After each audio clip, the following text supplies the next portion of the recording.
BS study का हम लोग पूरा रिवीजन कर रहे हैं। अच्छे से सुनिएगा, कंसंट्रेशन को हाईएस्ट लेवल पे रखना है, समझ रहे हैं? सुनिए, पहला चैप्टर हम लोगों का है nature and significance of management. Nature and significance of management में हम लोग किसके बारे में इंट्रोडक्शन किए थे भाई? मैनेजमेंट का।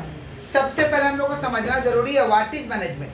मैनेजमेंट का मतलब क्या होता है? मैनेजमेंट का तीन डेफिनेशन आपको दिखाए थे कि management means manage the work for the achievement of goal. Management means manage the work for the achievement of goal. Management का मतलब क्या होता है? वर्क को मैनेज करना जिससे हमारा गोल क्या हो जाए? पूरा हो जाए। दूसरे भाषा में डेफिनेशन था कि मैनेजमेंट में be defined as an art of getting things done through others. Management एक क्या कला है जिसके जरिए हम दूसरों से काम को कंप्लीट करवाते हैं। इसे क्या कहेंगे? मैनेजमेंट। पीटर ड्रकर का भी एक डेफिनेशन था कि मैनेजमेंट में भी डिफाइंड है साइंस एंड आर्ट।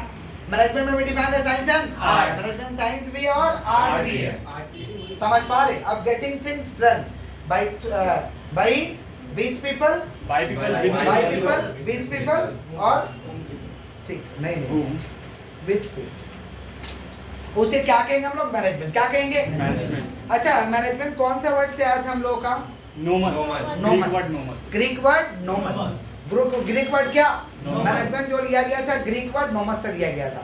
मैनेजमेंट में दो वर्ड भी हम लोग समझे थे, इफेक्टिवनेस और एफिशिएंसी। इफेक्टिवनेस और एफिशिएंसी का मतलब होता है कि हमारे कार्य को जो क्षमता को बढ़ा देगा उसे कहते हैं एफिशिएंसी। माने work completion on time, work completion on time, minimum wastage, इसे कहेंगे एफिशिएंसी। क्या कहेंगे? सेव कॉस्ट, कॉस्ट को जो बचा देगा उसे एफिशिएंसी कहते हैं। क्या कहते हैं? सेव टाइम, एफिशिएंसी हमारे टाइम को भी बचा देता है, इसे क्या कहेंगे? एफिशिएंसी। उसके बाद था हम लोग का इफेक्टिवनेस। इफेक्टिवनेस का मतलब होता है काम को समय पे कंप्लीट कर देना। Effectiveness means work completion on time, work completion on time. और इफेक्टिवनेस का मतलब यही होता है कि काम समय से पूरा कर दीजिए, ये इफेक्टिवनेस है। एफिशिएंसी क्या भाई? कि समय से काम कंप्लीट कर दिए, कुछ भी वेस्टेज नहीं किए, समय को बचा दिए, थोड़ा पैसा को बचा दिए, इसे कहेंगे हम लोग एफिशिएंसी। फिर हम लोग समझे थे आपका मैनेजमेंट का फीचर्स। मैनेजमेंट इज कौन सा ओरिएंटेड है भाई? क्योंकि डेफिनेशन में ही तो है कि मैनेजमेंट इज कौन सा oriented? Management is universal process. कौन सा प्रोसेस? जिसे हम कहते हैं परवेसिव। क्या कहते हैं? मैनेजमेंट सब जगह लागू है, हमारे जिंदगी से लेकर के बिजनेस से लेकर व्यापार तक, समझ पा रहे? हर जगह लागू, इसीलिए कहते हैं यूनिवर्सल प्रोसेस। कौन सा? ये मैनेजमेंट क्या होना चाहिए? लगातार होना चाहिए। क्या होना चाहिए? मैनेजमेंट या कंटिन्यूअस प्रोसेस। कौन सा process? Goal oriented, pervasive, continuous. Goal oriented, pervasive, continuous. अकेला काम करने से काम नहीं पूरा होगा। Management is a group activity. Management is a group activity. सुनना है बच्चे लोगों को बुक देखने नहीं बोला है, सुनना है। मैनेजमेंट इज कौन सी एक्टिविटी भाई? Group activity. कौन सी activity? Management is multi dimensional. Management एक चीज का मैनेज नहीं करेगा, जैसे मैनेजमेंट ऑफ वर्क का मैनेज करेगा, पीपल का मैनेज करेगा, ऑपरेशन का मैनेज करेगा। ये क्या था? Features of management. Features of management. अच्छा, हर चीज का ऑब्जेक्टिव होता है, वैसे ही मैनेजमेंट का भी ऑब्जेक्टिव था। मैनेजमेंट को करने के पीछे तीन ऑब्जेक्टिव था। कौन कौन था हम लोग का? Organisational, personal, social. Organisational, personal, social. पहला ऑब्जेक्टिव कहता है कि थिंक अबाउट ऑर्गेनाइजेशन। पहले ऑर्गेनाइजेशन के बारे में सोचिए। ऑर्गेनाइजेशन के बारे में क्या सोचिए कि ऑर्गेनाइजेशन सर्वाइव कैसे हो, ऑर्गेनाइजेशन में प्रॉफिट कैसे लाया जाए और ऑर्गेनाइजेशन का ग्रोथ कैसे किया जाए। समझ पा रहे हैं? तो ऑर्गेनाइजेशन के अंदर तीन चीज आएगा, सर्वाइवल, प्रॉफिट, ग्रोथ। बोलो क्या बोले? Survival, profit, growth. सर्वाइवल माने इतना कमा ले कि कम से कम कंपटीशन के दौर में टिके रहे हम। सर्वाइवल का मतलब इतना कम से कम कमाई हो जाए कि हम कंपटीशन के दौर में क्या रहे? टिके रहे। इसे क्या कहते हैं? सर्वाइवल। क्या कहते हैं? Profit is the ultimate objective of the business. Profit is the ultimate objective of the business. Profit चाहिए ही चाहिए। ग्रोथ, ग्रोथ कब कहेंगे? जब हमारा एक ब्रांचेस था 10 ठो ब्रांचेज हो गया। एक लेबर काम करता था, 10 लेबर काम कर रहा है, 10 लेबर काम करता था, 100 लेबर काम कर रहा है, तो हम कहेंगे ग्रोथ के स्टेज में। सेल हमारा दिन दुगुना रात चौगुना बढ़ रहा है, तो हम क्या कहेंगे? ग्रोथ के स्टेज में। तो पहला ऑब्जेक्टिव क्या? ऑर्गेनाइजेशन। क्या है? ऑर्गेनाइजेशन ऑब्जेक्टिव में क्या पूरा करेंगे? Survival, profit, growth. Survival, profit, growth. दूसरा हम लोग का कौन सा ऑब्जेक्टिव है भाई? Social objective. सोशल ऑब्जेक्टिव में भाई दो ही चीज आता है कि भाई रीजनेबल प्राइस पे रीजनेबल क्वालिटी का गुड्स एंड सर्विसेज दे दीजिए समाज वाले को। समाज वाले को और कुछ नहीं चाहिए आपसे, रीजनेबल प्राइस पे reasonable quality of goods and services दीजिए, समाज को यही चाहिए। इसे कहते हैं सोशल ऑब्जेक्टिव। कौन सा? और लास्ट वाला कौन सा ऑब्जेक्टिव था भैया? Personal objective. कौन सा बोलिए? पर्सनल ऑब्जेक्टिव कहता है कि एम्प्लॉय को इज्जत दो, सैलरी मैटर नहीं करता है। एम्प्लॉय को इज्जत दीजिए, पीयर रिकॉग्निशन। कौन सा बोलिए? पीयर रिकॉग्निशन दीजिए उससे। सेल्फ रेस्पेक्ट जिसको हम कहते हैं, और कॉम्पिटिटिव सैलरी, सैलरी इतना दीजिए कि अगला का घर परिवार चले। Competitive salary. कौन सैलरी? Competitive salary. समझ पा रहे? इसी को हम कहते हैं पर्सनल ऑब्जेक्टिव। नहीं तो एम्प्लॉय हाथ से काम नहीं करेगा, पांव से काम करेगा, और जब पांव से काम करेगा ना बहुत महंगा पड़ता है, समझे?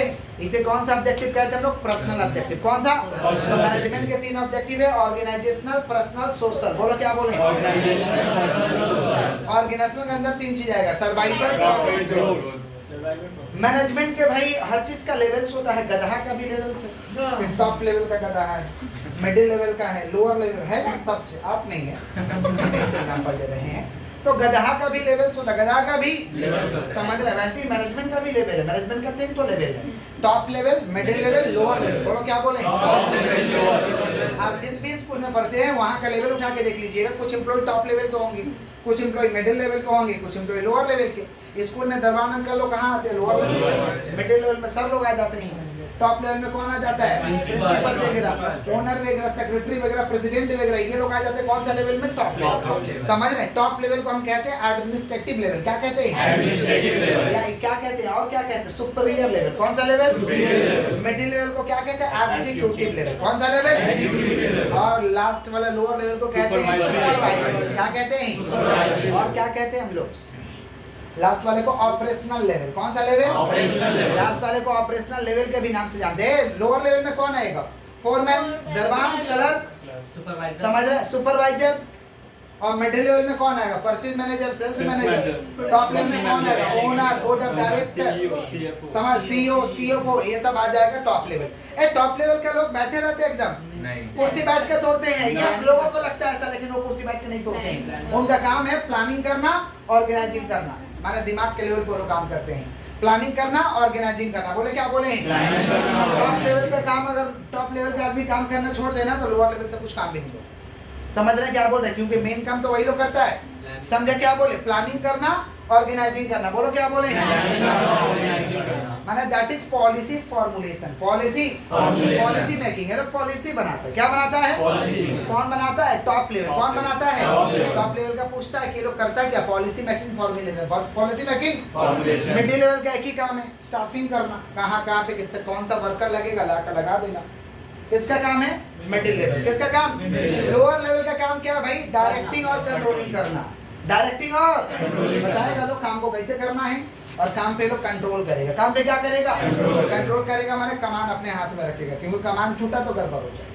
समझ रहे? इसे कहते हैं कंट्रोलिंग। क्या कहते हैं? तो लेवल कितना हम लोग का? 3, टॉप, मिडिल, लोअर। बोलो क्या बोले? Top, middle, lower. नेक्स्ट हम लोग का function of management. Function of management का टोटल 5 फंक्शन था भैया। Planning, organizing, staffing, directing, controlling. बोलो staffing, directing, control. Planning means thinking in advance. Thinking in advance. What to do, how to do, when to do. इसे क्या कहेंगे? Planning. क्या कहेंगे? इन other word से, in other planning is the we are today and we want to reach. आज हम कहाँ खड़े हैं, फ्यूचर में कहाँ जाना चाहते हैं, उसके लिए हम क्या करेंगे? प्लान। आपको मालूम है? No plan no work. No plan no work. बिना प्लानिंग किए हुए कोई काम करना, देखिए बहुत दिक्कत होता है काम करने में, और आधा अधूरा काम होता है। कंप्लीट काम नहीं होगा, आधा अधूरा होगा, लेट से होगा, डिले होगा। लेकिन वही प्लानिंग से करोगे ना तो झटाझट होगा। समझ पा रहे? किसका बात करें? प्लानिंग। किसका? प्लानिंग के बाद क्या भैया? ऑर्गेनाइजिंग। क्या है? ऑर्गेनाइजिंग माने किसी भी काम को ठीक ढंग से आयोजित करो, जो चीज चाहिए ला करके उससे शुरुआत करवाओ। इसे कहते हैं ऑर्गेनाइजिंग। क्या कहते हैं? तीसरा है स्टाफिंग। स्टाफिंग माने एक वर्ड में अगर बात करें तो मैन पावर। क्या बोलिए? ये महा एसेट होता है भैया, मैन पावर। लोगों को लाना माने choosing the right person for the right job. Choosing the right person for the job. सही व्यक्तियों का चुनाव करना सही काम के लिए। सही व्यक्तियों का चुनाव करना सही काम के लिए। समझ पा रहे हैं? इसे कहते हैं स्टाफिंग। क्या कहते हैं? मैन पावर जरूरी है। हम लोग का रियल लाइफ में मैन पावर जरूरी है। अगर गलत मैन पावर का सिलेक्शन हो गया, लाइफ बर्बाद हो जाएगा। जानते हैं कि नहीं जानते?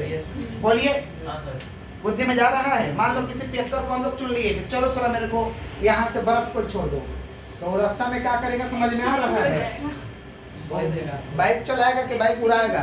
ड्रंकन मैन है, उड़ाएगा तो गड़बड़ हो जाएगा कहानी। समझ रहे हैं? तो भाई चूजिंग द वैसे ही ऑर्गेनाइजेशन चला रहे, वैसे ही क्या चला रहे? ऑर्गेनाइजेशन। उसमें सही व्यक्ति नहीं रहेगा, ऑर्गेनाइजेशन डूबना तय है। समझ रहे? किसका बात कर? स्टाफिंग। लास्ट वाला क्या भैया? डायरेक्टिंग। क्या है? डायरेक्टिंग का मतलब इंस्ट्रक्शन देना, बताना, बताना कैसे काम को करना है, कैसे काम को करना है, उसे कहते हैं डायरेक्टिंग। क्या कहते हैं? और कंट्रोलिंग का मतलब होता है कि कमान को अपने हाथ में रखना, माने मेजरमेंट करना, वर्क को क्या करना? मेजरमेंट करना। समझ पा रहे हैं? इसे कहते हैं कंट्रोलिंग। क्या कहते हैं? समझ रहे हैं कि नहीं समझ रहे? जैसे कल ही एक तो घटना हुआ, हम स्कूल में ढुके तो मैम समझ गई कि वो आया है तो अब लगा रहा बच्चा लोग से पूछेगा, पर किताब निकालो। तो हम जैसे ही पूछने जा रहे तो मैम बोली थोड़ा कम समझाया, आगे ही सरेंडर बोले थोड़ा हम कम समझाया, तो हम सर को दे दिए कि सर समझा दीजिए, कम समझाए। तो कंट्रोलिंग हुआ कि नहीं हुआ? आगे ही सरेंडर है। तो बच्चा से पूछते बताओ तो थोड़ा, नहीं बताता तो टीचर को समझाया जाता कि भाई अब क्या पढ़ा रहे कि इस बच्चा फ्लाइंग गार्ड में गए थे सर, बात नहीं, हम चेकिंग में थे। फ्लाइंग गार्ड में किसका बात कर रहे? कंट्रोलिंग। किसका बात कर रहे हैं? समझ रहे हैं? हम किसी भी क्लास में जाते तो पहले पूछवे करते हैं। हां सर, समझ रहे? यही होता कंट्रोलिंग। समझ रहे? डर होना चाहिए शरीर में कि आएगा तो पूछेगा सीधा बात। Yes sir. किसका बात कर रहे? कंट्रोलिंग। किसका? कंट्रोलिंग। फिर हम लोग पढ़ते coordination. Coordination is the essence of management. Coordination is the essence of management. Coordination is the essence of management. Management का क्या होता है? एसेंस होता है, सार तत्व। जरूरी है कोऑर्डिनेशन, बिना कोऑर्डिनेशन का काम होने वाला नहीं है। किसका बात कर रहे भाई? कोऑर्डिनेशन। किसका बात कर रहे हैं? कोऑर्डिनेशन। समझ रहे हैं क्या बोल रहे हैं? कोऑर्डिनेशन को कौन दिया था? बोलो क्या बोले? कोऑर्डिनेशन का कांसेप्ट कौन दिया था? समझ रहे? Pots curve. कौन सा? पॉट्स कर्व को कौन दिया था? P for planning, O for organizing, S for staffing, D for directing, R for reporting और CO for coordination, R for reporting, B for budgeting। आगे पूछो, ये छूट गया था ना? S for staffing। तो पॉट्स कर्व को कौन दिया था? Luther Gulick. कौन दिया था? Luther Gulick. Is the father of management. कौन है मैनेजमेंट के पिता? नेक्स्ट चैप्टर था हम लोग का principles of management. Principles of management का पप्पा कौन था भैया? प्रिंसिपल ऑफ मैनेजमेंट का पप्पा हेनरी फ्योल थे। समझ पा रहे? अगर पूछा जाएगा who is the father of modern management, क्या बताएंगे? प्रिंसिपल्स का मतलब होता है सिद्धांत। प्रिंसिपल का मतलब सिद्धांत का एग्जांपल है। जैसे एक एग्जांपल दिए थे कि प्रत्येक दिन सूरज प्रत्येक दिन कौन सा दिशा से उगता है? और कौन सा दिशा में अस्त हो जाता है? पश्चिम। तो ये एक सिद्धांत है। ये क्या है? पूरब से उगेगा, पश्चिम में डूबेगा। ये क्या है? सिद्धांत है। आप जबरदस्ती बोलोगे कि ना उत्तर से आज उगा है तो मानने वाला है? सिद्धांत है, प्रिंसिपल। समझ रहे? तो प्रिंसिपल का मतलब रूल्स। यू कैन और यू कांट। आप ये काम कर सकते हैं, ये काम नहीं कर सकते। इसी को कहते हैं प्रिंसिपल्स। कौन प्रिंसिपल दिया था? Henry Fayol. कौन दिया था? Henry Fayol. सुनिए 14 प्रिंसिपल्स दिया था। 14 प्रिंसिपल। कितना प्रिंसिपल? एक एक करके नाम सुनिए। पहला था division of work. Division of work. Henry Fayol का कहना था कि भाई काम को विभाजित कर दो। काम को क्या कर दो? According to capability and qualification of the worker. Worker के कैपेबिलिटी और क्वालिफिकेशन के हिसाब से काम दे दो। जिसको जो काम आता है उसको दे दो। समझ रहे? इसे कहते हैं डिवीजन ऑफ वर्क। क्योंकि सारा काम अकेला करना पॉसिबल नहीं। डिवीजन, काम को बंटवारा कर दो। काम को क्या कर दो? तुरंत हो जाएगा काम। इसे कहते हैं डिवीजन ऑफ वर्क। क्या कहते हैं? समझ रहे? दूसरा हम लोग का अथॉरिटी एंड रिस्पांसिबिलिटी। बोले क्या बोले? ये अथॉरिटी एंड रिस्पांसिबिलिटी क्या होता है? Authority means power to take the decision, responsibility means obligation to complete the job. तो अथॉरिटी एंड रिस्पांसिबिलिटी, अथॉरिटी का मतलब क्या देना? पावर देना जिससे वो डिसीजन ले पाए। रिस्पांसिबिलिटी का मतलब जिम्मेवारी देना। क्या देना? दोनों के मैच करा के दीजिए, पैरिटी होना चाहिए। समझे? किसका बात करें? Authority and responsibility. Authority and responsibility. समझ रहे हैं? जिसको भी आप जिम्मेवारी दे रहे हैं, पावर दे रहे हैं, मैच करा के दीजिए। समझ पा रहे हैं? इसे कहते हैं अथॉरिटी एंड रिस्पांसिबिलिटी। बोलो क्या बोले? समझ रहे हैं? नहीं तो दिक्कत हो जाएगा। अथॉरिटी और रिस्पांसिबिलिटी मैच नहीं करेगा, काम ठीक से हो ही नहीं पाएगा। किसका बात कर रहे हैं हम लोग? Authority and responsibility. बोले क्या बोले? नेक्स्ट था डिसिप्लिन। डिसिप्लिन का मतलब रूल्स एंड रेगुलेशन। आप अपने ऑर्गेनाइजेशन में डिसिप्लिन बनाइए, अनुशासन बनाइए। समझ पा रहे? इसको कहते हैं डिसिप्लिन। क्या कहते हैं? नेक्स्ट है unity of command. Order given by only one boss. एक बॉस के द्वारा ऑर्डर होना चाहिए। सभी लोग ऑर्डर करेंगे तो काम कौन करेगा? तो बता, ऑर्डर करने वाला एक ही जन चाहिए। इसे कहते हैं यूनिटी ऑफ कमांड। क्या कहते हैं? Unity of command. Unity of direction, बताने वाला भी एक जन चाहिए। बताने वाला भी एक रहना चाहिए। नहीं तो सब लोग अलग अलग तरीके से बताने लगेगा। 2 + 2 4 होता है, लेकिन हमारा बताने का 8 अलग हो सकता है, इनका बताने का 8 अलग हो सकता है। समझ रहे हैं? तो दिक्कत हो जाएगा। लेकिन एक टॉपिक पहला चैप्टर में छूट गया, मैनेजमेंट साइंस भी और मैनेजमेंट साइंस भी और मैनेजमेंट साइंस भी और क्योंकि आर्ट के लिए क्या चाहिए? Theoretical knowledge as well as practical knowledge. Art के लिए क्या चाहिए? थ्योरी का ज्ञान चाहिए, प्रैक्टिकल नॉलेज और पर्सनलाइज स्किल। तो वैसे ही मैनेजमेंट करने के लिए भाई थ्योरी का ज्ञान चाहिए और पर्सनल स्किल चाहिए। तो मैनेजमेंट क्या? आर्ट है। साइंस कैसे? क्योंकि साइंस का लक्षण मिलता है। साइंस कैसे? क्योंकि मैनेजमेंट में क्या चीज का लक्षण मिलता है भैया? साइंस का लक्षण मिलता है। समझ पा रहे हैं? अच्छा, मैनेजमेंट कौन सा साइंस है? प्योर साइंस, बायोलॉजी है और social science. Management is social science. अच्छा, साइंस में जो भी दिया गया है आफ्टर एक्सपेरिमेंट, समझ पा रहे हैं कि नहीं समझ पा रहे? साइंस को करने के लिए क्या चाहिए? सिस्टमैटाइज्ड बॉडी ऑफ नॉलेज। वैसे मैनेजमेंट को करने के लिए क्या चाहिए? सिस्टमैटाइज्ड बॉडी ऑफ नॉलेज। और मैनेजमेंट को भी दिया गया आफ्टर एक्सपेरिमेंट। मैंने हेनरी फोर्ड 30 साल निरीक्षण किया था, 30 साल, जो आप प्रिंसिपल पढ़ रहे हो। तो मैनेजमेंट साइंस भी और आर्ट भी है। मैनेजमेंट क्या भाई? प्रोफेशन है। क्या है? प्रोफेशन माने पेशा है। आंडू पांडू लोग मैनेजमेंट नहीं कर सकता है। मैनेजमेंट को करने के लिए मैनेजमेंट का पढ़ाई करना पड़ेगा। ऐसे एसोसिएशन से आपको डिग्री लेके आना होगा। जैसे डॉक्टर बनने के लिए, डॉक्टर है क्या भाई? प्रोफेशन है। डॉक्टर बनने के लिए या प्रोफेशन के लिए 3 चीज का होना जरूरी है। सुनिए, किसका बात कर रहे? प्रोफेशन। किसका बात कर रहे हैं? प्रोफेशन को करने के लिए 3 चीज का होना जरूरी है। पहला क्या? Specialised knowledge, specialised training, specialised skill. समझ रहे हैं? Training, knowledge, skill. Training, knowledge, skill. तो वैसे ही प्रोफेशन को मैनेजमेंट को करने के लिए 3 चीज चाहिए। नॉलेज चाहिए कि नहीं चाहिए? स्किल चाहिए कि नहीं?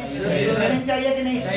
समझ? तो मैनेजमेंट क्या? प्रोफेशन है। क्योंकि मैनेजमेंट को करने के लिए सिस्टमैटाइज्ड बॉडी ऑफ नॉलेज का होना जरूरी है। आपको कोड ऑफ कंडक्ट जो नियम है उसको फॉलो करना पड़ेगा। इसे कहते हैं कोड ऑफ कंडक्ट। क्या कहते हैं? अगर आप मेंबर ऑफ एसोसिएशन, जिस समुदाय से ये पर काम चल रहा है उसका जाकर के मेंबरशिप लेके आइए। समझे? जैसे मान लीजिए बालक बोलेगा कि हम डॉक्टर बनना चाहते हैं, क्या बनने दिया जाएगा? हाँ, बनने दिया जाएगा। जॉब पढ़ के आइए, पढ़ के आइए, आपको बनने दिया जाएगा। उसका मेंबर बन के आइए। ऐसे बोलेगा कि काटना है तो काटने नहीं दिया जाएगा। पता चलेगा ये काटना काट दिया कुछ और। समझ रहे हैं? हाँ, मैंने पाँव वाला गुना इधर देखिए, बात नहीं, फोकस। तो मैनेजमेंट भैया क्या प्रोफेशन है? वैसे ही क्या मैनेजमेंट सबको करने देंगे? डिग्री लेके आइए। क्या लेके आइए? तब जाके आपको करने दिया जाएगा। आगे बढ़ते हैं।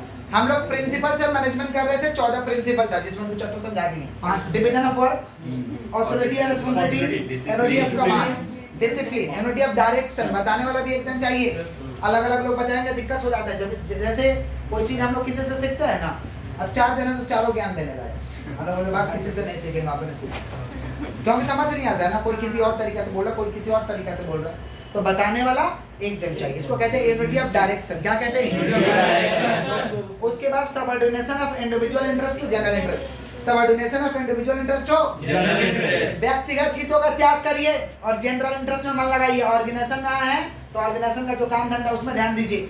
समझ पा रहे हैं? व्यक्तिगत हितों का त्याग कर दीजिए। समझ पा रहे हैं? व्यक्तिगत हितों का यहाँ काम चलने वाला नहीं है। कभी कभी स्कूल में आप लोग के साथ हो जाता है, व्यक्तिगत हित में आप लोग रहते हैं, टीचर बोलता है लेकिन आपको कुछ भी सुनाई नहीं देता है। क्यों? क्योंकि आप इंडिविजुअल इंटरेस्ट में खोए हुए हैं। ऐसा हुआ है कि नहीं हुआ है? टीचर पढ़ाया है, बोला है, लेकिन हमको कुछ नहीं सुनाई दिया। मेरा बॉडी वहीं था, लेकिन हम कहाँ खोए हुए थे? Individual interest. कहाँ? लेकिन जिस दिन जनरल इंटरेस्ट में मन लगाइएगा सुनाई देगा। इसको कहते हैं सबऑर्डिनेशन ऑफ इंडिविजुअल इंटरेस्ट तो जनरल इंटरेस्ट। एम्प्लॉय को भी बोला जा रहा है इंडिविजुअल इंटरेस्ट से ध्यान हटाओ। समझे? जनरल इंटरेस्ट में मन लगाइए, नहीं तो ऑर्गेनाइजेशन से भगा दिए जाओगे। समझ पा रहे हैं? सबऑर्डिनेशन ऑफ कौन सा इंटरेस्ट? कौन सा? इंडिविजुअल इंटरेस्ट हो। इंडिविजुअल इंटरेस्ट में आएगा तो देवदास हो जाएगा। चलिए आगे बढ़ते हैं। रेम्युनरेशन ऑफ एम्प्लॉई, उचित सैलरी दीजिए। क्या दीजिए? ऐसा सैलरी दीजिए कि लेने में भी खराब नहीं, देने में भी खराब नहीं, दोनों जन एकदम टकाटक रहे। तभी तो टाइट फिटिंग बोलिएगा। Remuneration of employ, remuneration of employ. मैं तो करो नहीं तो यहाँ से निकलो, कब बोलिएगा? जब अच्छा सैलरी दीजिएगा। समझे? दोनों जन टाइट रहेगा। इसको कहते हैं रेम्युनरेशन ऑफ एम्प्लॉय। बोलो क्या बोले हैं? Centralization and decentralization. सेंट्रलाइजेशन का मतलब होता है पावर। भाई छोटा ऑर्गेनाइजेशन में पावर सबको देने का दरकार नहीं है। Retention of decision making power, retention of decision making power, इसे कहते हैं सेंट्रलाइजेशन। छोटा ऑर्गेनाइजेशन है सेंट्रलाइजेशन करिए, बड़ा ऑर्गेनाइजेशन है क्या करिए? डिसेंट्रलाइजेशन। डिसेंट्रलाइजेशन का मतलब क्या होता है? Power given in more hand, power given in more hand. उसके बाद है स्केलर चेन। स्केलर चेन क्या था? System of communication, line of authority, line of Authority। लेकिन इमरजेंसी है तो क्या करें? लाइन ऑफ अथॉरिटी फॉलो करेंगे, गैंग प्लान। कौन सा? Gang plan. इमरजेंसी का केस है, डायरेक्ट बात करेंगे, समझे क्या बोले? गैंग प्लान माने direct communication between superior to subordinate, superior to subordinate. इसे कहते हैं गैंग प्लान। क्या कहते हैं? Gang plan. जैसे मान लीजिए सिस्टम बनाया हुआ है कि बॉस, मान लीजिए बॉस जो मालिक है ऑर्डर इशू किया मैनेजर को, मैनेजर ने अपना निचला मैनेजर को इशू किया और निचला मैनेजर सबसे काम करवाया। ये सिस्टम है, ये क्या है? तो इसको कहेंगे स्केलर चेन। क्या कहेंगे? Scalar chain. अब इमरजेंसी आ गया है, ऑर्गेनाइजेशन में आग लग गया तो मैनेजर खोजेंगे? मान लो मैनेजर काम से कहीं बाहर निकला है तो पहले मैनेजर को बुलाएंगे, यार यहाँ आओ, स्केलर चेन में बोलना है तुमको, क्या आग लगा निकलो, ऐसा करवाएंगे? कि डायरेक्ट बोलेंगे निकलो, तब तक तो जल जाएगा। नहीं समझे? किसका बात करें? Gang plank. किसका? Gang plan. इमरजेंसी है तो आपको वेट करने की दरकार नहीं है, डायरेक्ट बोलिए एकदम, समझे? यस ऑर्डर, जहाँ पे जो बोला गया चुपचाप रख दो, बार बार पूछने की दरकार नहीं है। आप लोग को मालूम है ना किधर बैठना है? तेज जाके पूछते हैं किधर बैठे हैं, ये पूछते हैं और पता है कि बेंच पे बैठना है, बैठ जा, टाइम बर्बाद करके कोई फायदा है? ऑर्डर, ठीक है। इक्विटी माने बराबर, बराबर का न्याय, बराबर का न्याय, उचित न्याय करिए, समझे? सैलरी ज्यादा है ये बात पचने वाला है कि एक चार्टर्ड अकाउंटेंट का सैलरी ज्यादा होना चाहिए और एक नॉर्मल व्यक्ति उसका सैलरी कम होना चाहिए, ये बात पचाने वाला है, कोई दिक्कत नहीं। जो ज्यादा काम कर रहा है उसका ज्यादा सैलरी होना चाहिए, जो कम कर रहा है उसका कम सैलरी होना चाहिए, जो ज्यादा पुराना है उसका ज्यादा सैलरी होना चाहिए, जो कम पुराना है उसको कम सैलरी होना चाहिए, ये बात पचाने वाला है। लेकिन मान लीजिए हम जब दो एम्प्लॉय झगड़ा कर लिया तो हमको क्या करना चाहिए उस टाइम? उचित न्याय, समझ पा रहे? अगर इसको 2 थप्पड़ लगा तो उसको भी 2 थप्पड़, इसको 1 सप्ताह सस्पेंड तो उसको भी 1 सप्ताह सस्पेंड। ऐसा नहीं कि चार्टर्ड अकाउंटेंट तो कुछ नहीं और नॉर्मल है तो बहुत कुछ, ऐसा कुछ नहीं, अन्याय हो जाएगा। बराबर बराबर बराबर। इसको कहते हैं इक्विटी। क्या कहते हैं? Equity। जस्टिस बराबर होना चाहिए। Stability of tenure of personal, stability of tenure of personal. एक व्यक्ति को एक जगह काम पे लगाएगा तो बार बार चेंज मत करो, रहने तो कुछ दिन, सीखेगा कैसे? बार बार चेंज मत करिए, एम्प्लॉय काम करने दीजिए वही वाला उसको। इसको कहते हैं stability of tenure of personal, stability of tenure of personal. उसके बाद था इक्विटी, इक्विटी तो हो ही गया है। इनिशिएटिव, इनिशिएटिव का मतलब होता है कि भाई टाइम टू टाइम प्रेरणा लीजिए एम्प्लॉय से कि ये काम करे, ठीक रहेगा कि नहीं। सुनिए सबका, करना तो अपना है, सुनिए सबका। सुनने में कुछ आ रहा है क्या? सुनने में कुछ नहीं जा रहा। इसे कहेंगे हम लोग क्या चीज? इसे क्या कहेंगे भैया? इनिशिएटिव। बोलो क्या बोले? इसे क्या कहेंगे हम लोग? Initiative। प्रेरणा लीजिए, क्योंकि भाई एम्प्लॉय को कभी कभी अच्छा आइडिया लेके जाता है। जैसे कोडेक कंपनी को, कोडेक का एम्प्लॉय अच्छा आइडिया दिया था कि भाई अब रियल कैमरा नहीं चलेगा, डिजिटल चलेगा। तो कोडेक का मालिक बोला बहुत हम इतना दिन से बिजनेस चला रहे, तुम आया आपको ज्ञान दे रहे, चुपचाप रहो। उसका आइडिया को ठुकरा दिया था। लास्ट में क्या आया भाई? डिजिटल कैमरा ही आया ना, समझे? और कोडेक कैमरा खत्म हो गया क्योंकि रील पे ही आधारित रह गया। किसका बात करें? इनिशिएटिव। तो कभी कभी एम्प्लॉय का भी सुनना चाहिए, समझे? एम्प्लॉय लोग भी बेटर आइडिया दे के जाता है। Next spirit D cops. Spirit D cops का मतलब होता है यूनियन ऑफ स्ट्रेंथ, मिलजुल के काम करिए, भाईचारा के साथ काम करिए। 14 का 14 प्रिंसिपल हम लोग का कंप्लीट हुआ। अच्छा, प्रिंसिपल्स ऑफ मैनेजमेंट का कुछ हम लोग का क्या था? फीचर्स था, फीचर्स। फ्यूचर्स था कि ये क्या है? यूनिवर्सल एक्सेप्टेबिलिटी है, सब जगह एक्सेप्टेबल है, सब जगह ये एक्सेप्टेबल है, समझ पा रहे? ये जनरल गाइडलाइंस है, आप जरूरी नहीं कि 14 का 14 फॉलो करो, आपके ऑर्गेनाइजेशन में जो एप्लीकेबल हो रहा है वही वाला फॉलो करो। जनरल गाइडलाइंस है। कौन सा guidelines? Universal acceptability, general guidelines. समझ पा रहे क्या बोल रहे? ये बना कैसे? Formed by practice and experiment, formed by practice and experiment कर करके 30 साल हेनरी पॉल ने एक्सपेरिमेंट करके बनाया था इसको, समझ रहे? फ्लेक्सिबल, फ्लेक्सिबल है भाई, चेंज कर सकते हैं, एडजस्ट कर सकते हैं। और समझ पा रहे क्या बोल रहे हैं? मेनली बिहेवियरल है, समझ पा रहे? और क्या? कॉज एंड इफेक्ट रिलेशनशिप, सब कारण वगैरह सब कुछ है इसमें कि क्यों हम लागू करें इसे। कॉज एंड इफेक्ट रिलेशनशिप, तो ये फीचर्स है। ये क्या है? कभी कभी फीचर पूछा जाता है। Next, scientific principles of management. Scientific principles of management कौन दिया था? एफ.डब्ल्यू. टेलर। जोर से बोलो। एफ.डब्ल्यू. टेलर ने क्या चीज को दिया था? Scientific principles of management. जोर से बोलो। Scientific principle of management. कौन दिया था? एफ.डब्ल्यू. टेलर। कौन दिया था? एफ.डब्ल्यू. टेलर। हाँ। कौन दिया था भैया? एफ.डब्ल्यू. टेलर। क्या चीज को दिया था? Scientific principles of management. जोर से बोलिए। Scientific principle of management. 5 he scientific principles of management था। 5 ही साइंटिफिक प्रिंसिपल्स ऑफ मैनेजमेंट था। पहला क्या था? Harmony not Discord. Harmony not Discord. Scientific principles of management ये काफी आज के डेट में चर्चित है और लागू भी होता है, समझ पा रहे? ये जो साइंटिफिक प्रिंसिपल्स ऑफ मैनेजमेंट था, पहला क्या था भाई? Harmony not Discord. जोर से बोलो। Harmony not Discord. जोर से बोलिए। Harmony not Discord. Harmony not Discord Discord का मतलब होता है कि भाई पहला हार्मोनी नॉट डिस्कॉर्ड है, साइंस नॉट रूल ऑफ था, माफ करिएगा, science not rule of. Scientific principle से मैनेजमेंट का कहना था कि सब चीज साइंस पे मत फेंको, खुद का ऑर्गेनाइजेशन है, खुद का कुछ चीजों को निर्धारित करो, जैसे काम को करने में कितना घंटा लग रहा, कितना समय लग रहा, तुम्हारा स्टैंडर्ड टाइम क्या होगा, तुम्हारा बनाने का मेथड्स क्या होगा, ये सब कुछ निर्धारित करो। साइंस पे फेंकने का दरकार नहीं, तो साइंस नॉट रूल ऑफ था, साइंस। दूसरा क्या था, हार्मोनी नॉट डिस्कॉर्ड। हार्मोनी, भाईचारा खत्म नहीं होना चाहिए, भाईचारा के साथ काम करिए, भाईचारा के साथ, इसे कहते हैं हम लोग हार्मोनी नॉट डिस्कॉर्ड। जोर से बोलो, हार्मोनी नॉट डिस्कॉर्ड। समझ पा रहे, हार्मोनी नॉट डिस्कॉर्ड। डिस्कॉर्ड। भाईचारा के साथ काम करिए, मिलजुल कर काम करिए, सबके साथ काम करिए, क्योंकि अकेला काम करने से कुछ होने वाला नहीं है। इसे कहते हैं हार्मोनी नॉट डिस्कॉर्ड। फिर था कोऑपरेशन नॉट इंडिविजुअलिज्म। कोऑपरेशन, अकेला मत करिए, सबके साथ कोऑपरेट करके काम करिए, इसको कहते हैं कोऑपरेशन। क्या कहते हैं, ये होता क्या कोऑपरेशन, सुन लीजिएगा ध्यान से। कोऑपरेशन क्या होता है, मान लीजिए दो टीम है, एक मैनेजमेंट का टीम है और एक आपका नॉर्मल वर्किंग का टीम है।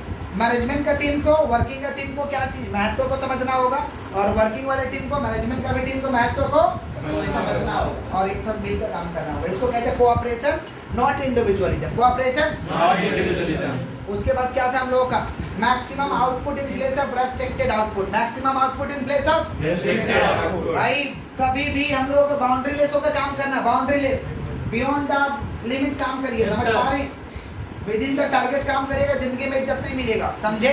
कभी भी टारगेट को भेद करके काम करना चाहिए, समझे। पैसा मैटर नहीं करता, पगार मैटर नहीं करता। 1 रुपया मिलता है ना, तुम सका रहे हो तभी तो काम कर रहे हो, जितना दिन और बेटर तरीका से काम करो, अच्छे तरीके से काम करिएगा, 110% अपने काम को दीजिएगा, तो वही ऑर्गेनाइजेशन या तो इज्जत देगा या तो इज्जत दिलाएगा। यही कहता है maximum output in place of restricted output. कभी भी समझ पा रहे, 100% से ज्यादा आपको काम करना है, बेटर वे में काम करना है। पगार मैटर नहीं करता, पगार मिलेगा, फ्लैट तो बनो, पगार मिलेगा, समझे। फिर से बात करें, maximum output in place of restricted output. बोलो क्या बोले, maximum output in place of restricted और लास्ट आउटपुट। वाला था कि the development of each man to his greatest efficiency and prosperity. प्रत्येक व्यक्ति को इतना डेवलप करो, इतना डेवलप करो, इतना ट्रेंड करो कि बेस्ट वाला अपना क्या दे, परफॉर्मेंस दे। साइलेंट करो, बेस्ट वाला क्या दे, अपना परफॉर्मेंस दे। क्लियर। तो 5 साइंटिफिक प्रिंसिपल से मैनेजमेंट था। पहला क्या था, science not rule of, harmony not Discord, cooperation not individualism, cooperation not individualism, maximum output in place of restricted output. और लास्ट वाला क्या था भैया, development of each man efficiency and prosperity. अच्छा, इसका स्टडी था जिसमें time study, method study, motion study. Time study, motion study important है। टाइम स्टडी माने वर्कर काम को कंप्लीट करने में कितना घंटा का समय लगा रहा है, ये मेजरमेंट करो। ये कैसे मेजरमेंट होगा, स्टॉप वॉच के जरिए। कैसे मेजरमेंट होगा, जैसे बच्चे मैदान में दौड़ते हैं तो उनको एक समय के अंदर दौड़ कंप्लीट करना होगा, एक समय के अंदर दौड़ कंप्लीट, वो क्या करते हैं, घड़ी के द्वारा दौड़ कर मापते हैं कि कितना देर में हो रहा है या नहीं हो रहा है। इसको हम कहते हैं टाइम स्टडी। क्या कहते हैं, जो लोग डिफेंस लाइन की तैयारी करते हैं वो मेजरमेंट के हिसाब से उनको दौड़ना पड़ता है, टाइम के हिसाब से उन्हें दौड़ना होगा। समझ पा रहे हैं। तो वैसे ही काम कंप्लीट कितना देर में हो रहा है ये तो पता करना पड़ेगा। ये कौन बताएगा, टाइम स्टडी। कौन बताएगा, लास्ट वाला हम लोग का मोशन स्टडी। कौन सा, वर्कर का बॉडी का मूवमेंट क्या रहता है, वर्कर किस रफ्तार से काम करता है, इसका स्टडी करना है, इसे कहते हैं मोशन स्टडी। क्या कहते हैं, तो time study, motion study. Time study difference था हम लोग का दोनों का, टेलर का और एफडब्ल्यू टेलर, दोनों का हम लोग का क्या था भैया, डिफरेंस था। तो लीजिएगा ध्यान से सुनिए, हेनरी फ्योल और टेलर का क्या था, डिफरेंसेस था। समझ रहे हैं, थोड़ा सा पहुंच करिएगा बाबू। टेलर और फ्योल का हमको डिफरेंस पढ़ना है। पहले तो टेलर को हम कहेंगे कि Taylor is the father of scientific principles of management, father of scientific principles of management. समझ रहे हैं। और Henry Fayol is the father of principles of management या modern management, principles of management या मॉडर्न मैनेजमेंट। टेलर का जो theory है ना, ये लागू होता है ऑपरेटिंग और सॉफ्ट फ्लोर पे। ऑपरेटिंग और बोलो क्या बोले, ऑपरेटिंग और कौन सा फ्लोर, सॉफ्ट फ्लोर। और हेनरी फ्योल का जो थ्योरी है ना, ये लागू होता है टॉप लेवल मैनेजमेंट पे। किसका ऊपर, किसका ऊपर बोलिए, टॉप लेवल मैनेजमेंट। समझ पा रहे हैं। तो हम कह सकते हैं कि हेनरी का जो भाई ये है टॉप लेवल पे लागू होगा, और एफडब्ल्यू टेलर का कहाँ पे लागू होगा, लो लेवल। कहाँ पे लागू होगा, और हेनरी फ्योल का जो प्रिंसिपल है इसे कहते हैं general theory of administration, general theory of administration. और एफडब्ल्यू टेलर का जो प्रिंसिपल उसे कहते हैं scientific principle of management. Scientific principles of management. अच्छा, हेनरी फ्यूल जब अपना थ्योरी बनाया था ना तो पर्सनल एक्सपीरियंस कर करके, पर्सनल ऑब्जर्वेशन के आधार पे बनाया था। और टेलर जब बनाया ना तो observation and experiment, observation and experiment. Henry fuel जब थ्योरी बनाया ना तो पर्सनल एक्सपीरियंस के आधार पे बनाया, लेकिन जब टेलर बनाया तो कैसे बनाया? Observation and experiment. बोलो क्या बोले? Observation and experimentation. समझ रहे हैं क्या बोल रहे हैं? ये हेनरी फ्यूल का जो तरीका, ये कौन सा फंक्शन है? Managerial function. कौन सा फंक्शन? Managerial function. और एफडब्ल्यू टेलर का जो तरीका, ये प्रोडक्शन एंड इंजीनियरिंग। प्रोडक्शन माने जहां काम चल रहा वहां लागू होगा, जहां काम चल रहा वहां लागू होगा। समझ रहे हैं क्या बोल रहे हैं कि नहीं समझ रहे हैं? उसके बाद क्या हम लोग का, सुनिएगा ध्यान से, ये हेनरी का अप्रोच हम क्या कह सकते हैं? मैनेजर का अप्रोच है। किसका अप्रोच है? और ये टेलर का जो अप्रोच है किसका? इंजीनियर का अप्रोच। कौन सा अप्रोच? डिफरेंस था हम लोग का किसका?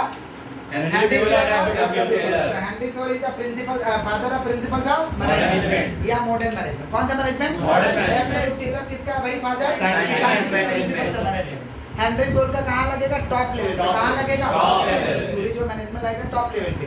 और एफडब्ल्यू टेलर का थ्योरी लो लगेगा लेवल। कौन सा लेवल? Low level. ये यूनिवर्सली एक्सेप्टेबल है, सब जगह एप्लीकेबल है, लेकिन ये सब जगह एप्लीकेबल नहीं है। स्पेशलाइज्ड सिचुएशन में एप्लीकेबल होगा। समझ रहे हैं?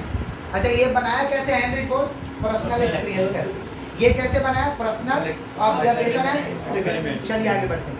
नेक्स्ट चैप्टर है हम लोग का बिजनेस एनवायरनमेंट, जो कि हमारे सिलेबस में नहीं है। उसके बाद वाला चैप्टर हम लोग का प्लानिंग।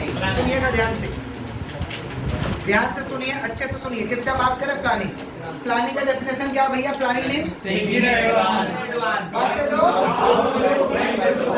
डू। इसे क्या कहते हैं? प्लानिंग। समझ पा रहे हैं? और बताए थे कि अगर आप प्लान करने में फेल हो जाते हैं तो आपका वर्क भी, प्लान करने में अगर फेल हो जाते हैं तो आप तैयारी कर रहे फेल होने का। सीधा बात, प्लान करने में फेल हो जाते हैं, यानी तैयारी कर रहे हैं आप फेल होने का। समझ रहे हैं? अच्छा, प्लानिंग का हम लोग क्या समझे थे भैया? इंपॉर्टेंट फीचर्स ये सब समझे थे। पहले हम लोग समझ लेते हैं आपका कि प्लानिंग का फीचर्स क्या था। प्लानिंग का फीचर्स सुनिएगा ध्यान से, प्लानिंग का फीचर्स क्या हो सकता है? सुनिए ध्यान से।